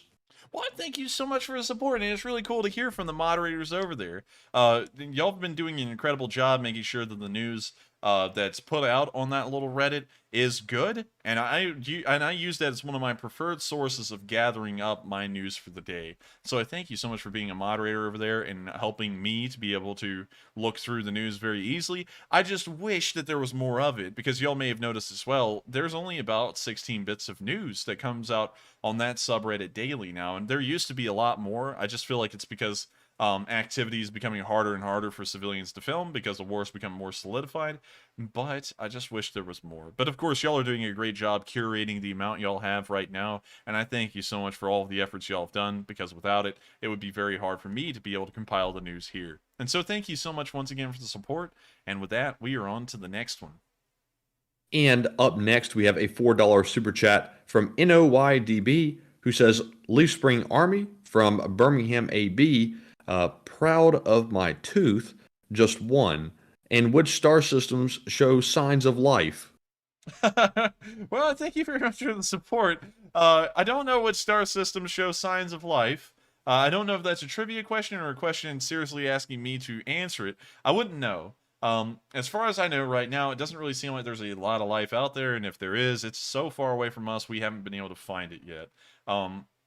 I'm highly doubtful that we're the only people out there, you know, because I just feel like the universe is so vast and so large that this wonder of creation must have been repeated somewhere else. And so maybe we'll find them one day. Maybe they'll find us. Hopefully it'll go well. If history's anything to go by, it probably wouldn't go well, but, you know, hopes are high, and hopefully it would be an interesting thing. But with that, I hope that does answer the question, and I thank you very much for the support.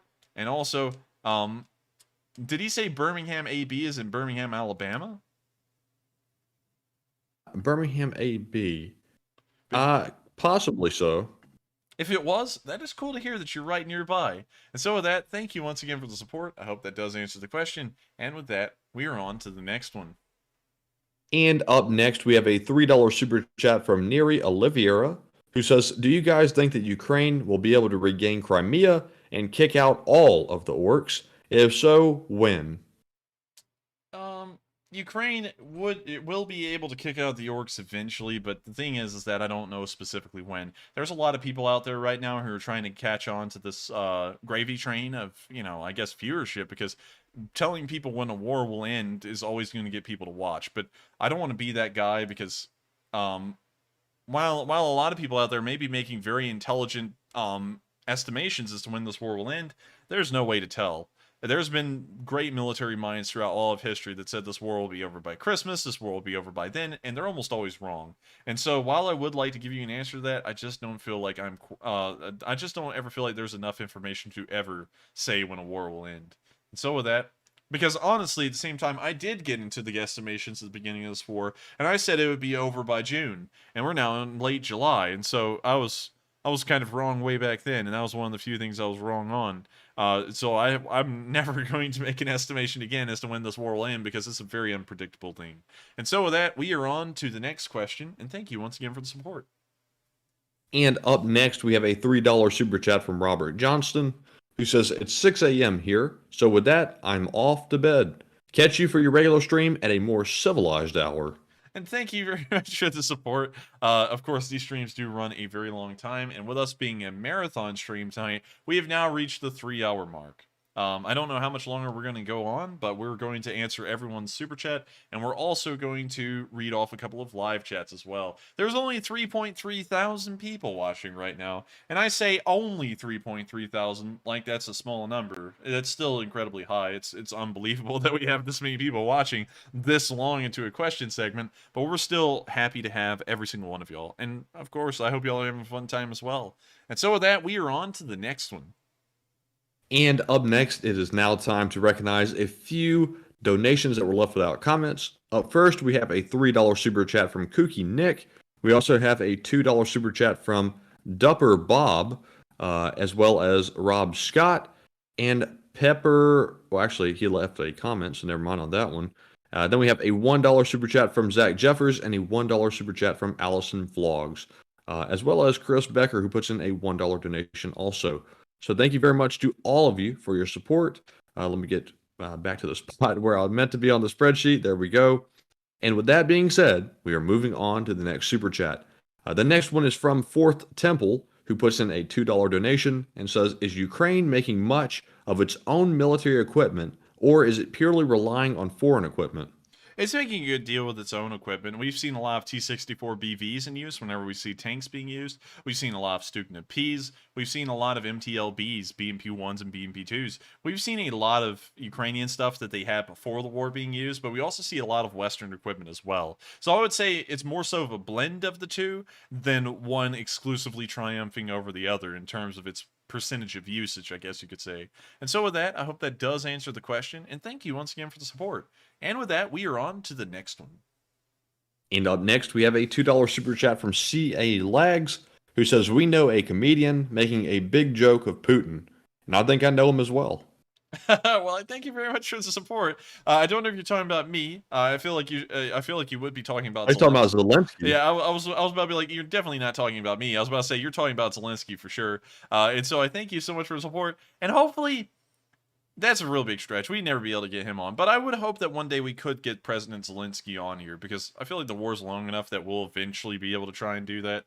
Because if we can get Mr. Beast on, we could get President Zelensky on. I mean, like, Mr. Beast has twice as many subscribers as Ukraine has people inside of its own borders. So I feel like we'd be able to get President Zelensky on, but then again, you never know. So I thank you once again for the support. And also, I think that he is making a good joke out of Putin as well. And so with that, we're on to the next question. And thank you once again for the support. And up next, we have another $2 super chat from C.A. Lags, who says, the Donbass, where every day is the 4th of July. And that is quite true. We see fireworks shows going off there every day now. And of course, courtesy to the HIMARS, an American system to provide the fireworks. And so with that, thank you once again for the support. And also, pretty good little joke right there. And with that, we are on to the next one. And up next, we have a $2 super chat from Pepperjack Shack, who says, let's spam those spammers, LSA. Hey, well, thank you so much for your support. That was apparently put in during our Spam Fest, and I am glad that you enjoyed it and had a fun time with it. And also, thank you very much for the support. And with that, we are on to the next question. And that's actually a really good thing to call that, Matthew, is a Spam Fest. Yes, it is. And so with that, we're on to the next one. All right. And up next, we have a $2 super chat from Underpants Gnome. And I think the enforcer is going to have to redo this one after I read it. They say, Mike Tyson ordering it tasty, period. Mike Tyson ordering it tasty, period. I hope that answers your question, and thank you very much for the support. Have a withered Spartan who says 6 to 12 months until the war lost in week 1. I would say that's a pretty decent timetable, 6 to 12 months. That gives a big enough window that it kind of accounts for the earliest date I would expect them to lose and the latest date as well. So I think that's a pretty fair assessment, actually. So I thank you very much for the support and also telling us that. And oh boy, it looks like we might be running into stream connectivity issues, Matthew. I can still hear you. You can still hear me, and I can hear you fine, but I'm looking at OBS right now. We're only getting 200 kilobytes per second, and now the chat's saying that we're having some problems. So it looks and we just have one super chat question left, so we have to get to that last one. Yeah, and so we're going to sit here, everyone. I hope y'all hang out here for a second. We're going to sit here and wait it through. If you can hear us, Hopefully it'll recover. It looks like it might be. It'll probably take a few minutes. The last time this happened, it looks like it took us about 5 minutes to recover from it. Let me check. 1, 2, 3, 4, 5, 6, 7, 8, 9. Yeah, it took us about that long. So, please be patient, everyone. We are trying to get through technical difficulties. And that's not a rap enforcer for president. You don't tell people that. You don't tell them that. No. And Sweaty Chungus is right. We get DDoS attacked every time we talk about Mr. Beast. You there, Matthew? Yes. I don't know why we get DDoS attacked every time we talk about Mr. Beast. We always say good things. But maybe there's just a Mr. Beast team out there that goes around and DDoSes people. I don't know. Maybe Enforcer was hit by a cruise missile. No. If y'all can still hear me, hopefully y'all will soon, because it's just doing the same thing it did earlier. The internet's perfectly fine here. Everything's running a-okay. Maybe it's a DDoS attack. I mean, like, it may be, because our internet's fine. Tyson knocked out the internet. Man, Mike Tyson never knocked out the internet. You're just a... I thought you was a nice guy, man, but you really just a rat piece of shit, man. You're just a rat piece of shit. Man, I met the mayor. There's nothing you can do about it. Now he's hacking the stream. That's what I'm saying. I'm the best heavyweight champion in the world. I could fight Logan Paul. I bet you I could. Even at 50 years old, I could fight Logan Paul. Mike Paul. I want to see that, seriously. I want to see Mike Tyson fight Logan Paul, because I already know how that's going to end up. I like to see Mike Tyson fight Logan Paul, because while Mike Tyson may be an old man who's like 50 years old, he's still gonna whoop Logan Paul. This is no question. This is no question whatsoever. Enforcers don't know. Enforcer for president. They don't know what? Man, we don't know nothing. Oh, man, I'm sorry, y'all. I hate this. We're trying to get through it the best we can. Hey, but the chat activity's up. It went up from 10 to 45. They can rest. No, we can't. We have one left. We have to answer that question.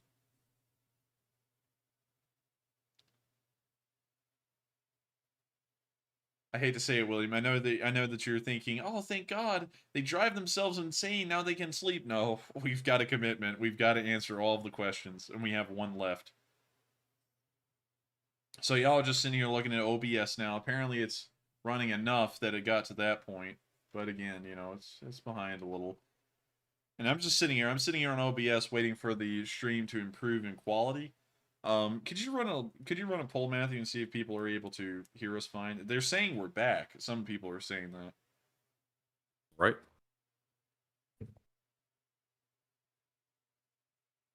Somehow 3,000 people are still watching. I just don't know how. I just don't know why.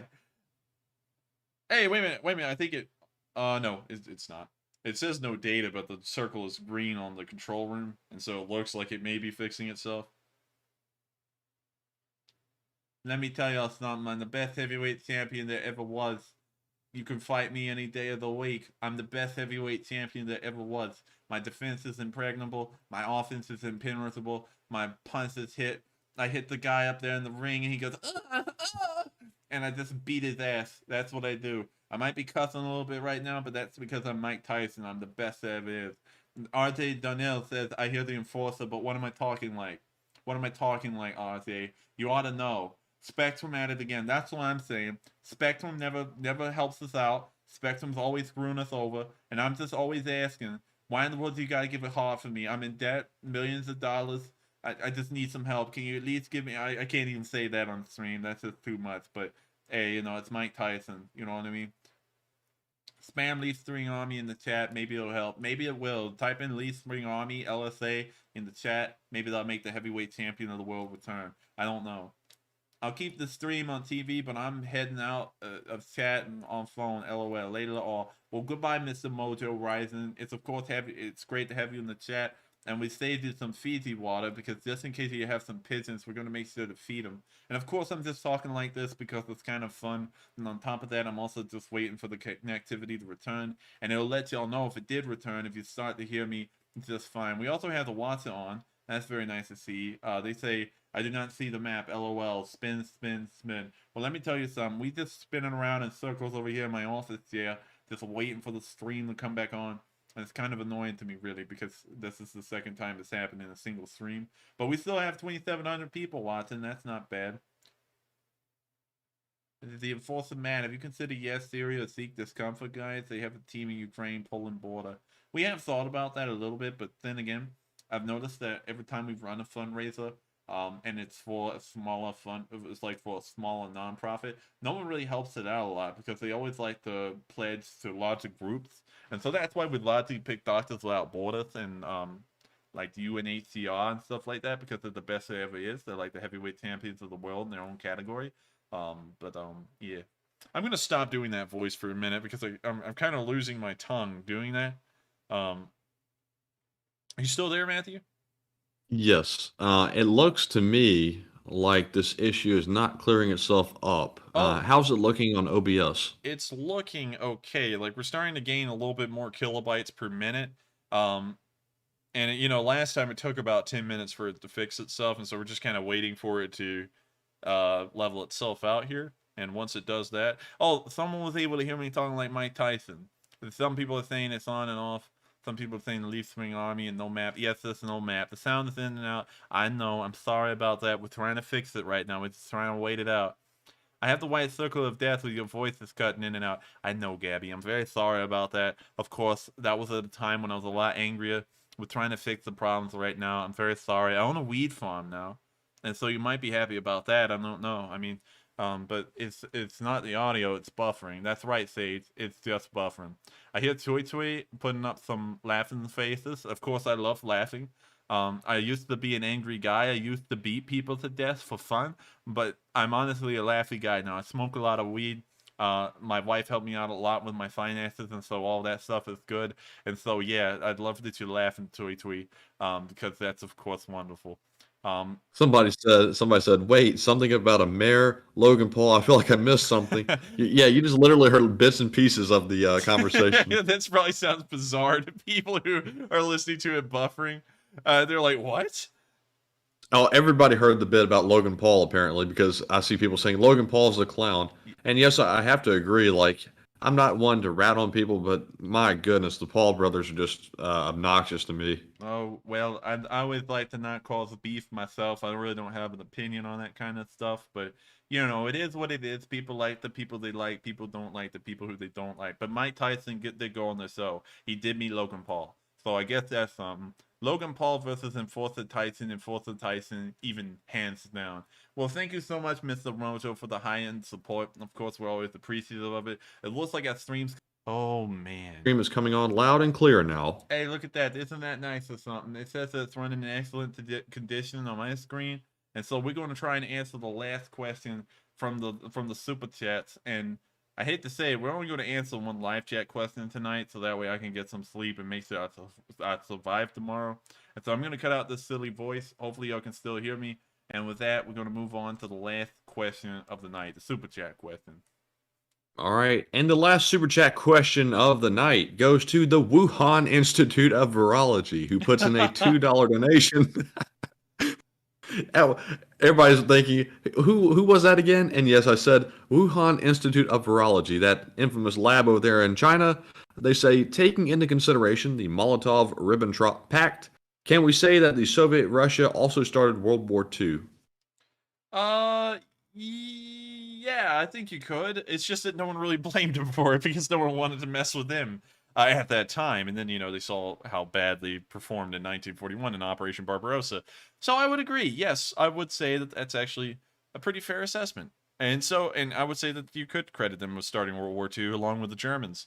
And so with that, I hope that does answer the question. And we are going to answer, I hate to say it, only one live chat question tonight. It's going on incredibly long, and due to the connectivity issues, it ate up a lot of precious time. So we're going to answer one live chat question, and after that, we'll be rounding out tonight's stream. And so who is the lucky last person who threw in a live chat question? And the lucky last viewer of the night is Simply, who says, Enforcer, what is your choice of weapon? Any weapon, no limits. Ooh, that's a good one. It looks like we might be running into some... No, we're not. No, we're not. YouTube's just being silly. I would say my choice of weapon... It's so tough, you see, because there's so many. And once you open it up to that kind of options... Oh, man. I'm trying to think. Honestly, it sounds a little bizarre, but I pick an M1 Garand. It's not... I mean, you know, everyone's going to start talking about ergonomics. The M1 Garand is not an ergonomics maniac. It's not lightweight. It doesn't carry a lot of rounds. It only carries 8 of them, and it's an M-block clip.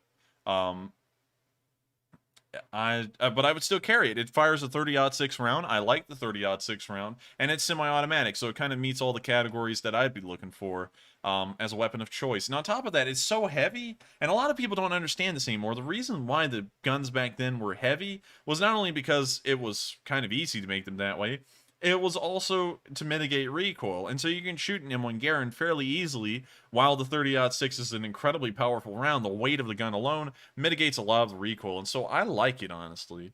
But it's not the most modern gun. There's a lot out there that's better. If I actually had to pick something to go to war with, I would definitely just pick an M4, because it's lighter weight, carries more rounds. It's just better all around. But if I just pick something just to pick it, it would be an M1 Garand. I've shot them before, and I'm a huge fan. And so with that, I hope that answers the question, and we have reached the end of tonight's stream. 3 hours and 20 minutes long, as of the count right now. I hope you all have enjoyed every single minute of it. Of course, it's been a little bit of a journey. We've had 2 connectivity issues, and it's not anything on our ends anymore with our internet, because Matthew and me are talking to each other perfectly fine. Our connectivity is fine. The internet's fine. Everything's fine. The problem now is with the stream, and so I don't know what's wrong with it. It's apparently some issue with Spectrum right now that's causing these new issues, but we're going to look into that and try and see about getting a fix to it. But I thank you all so much for watching and bearing with us through 2 of those little network issues. And with that, I will see you all tomorrow on Saturday at 10 p.m. Eastern Time to cover the next 24 hours of news and the war in Ukraine on day 143. Thank you all so much for watching once again, and I will see you all tomorrow. Take care, have a good night, and for all of the Europeans, have a great day. And also for the Australians, I don't know what time it is for y'all, like the midday. I hope y'all have a great afternoon. And so with that, I will see you all around.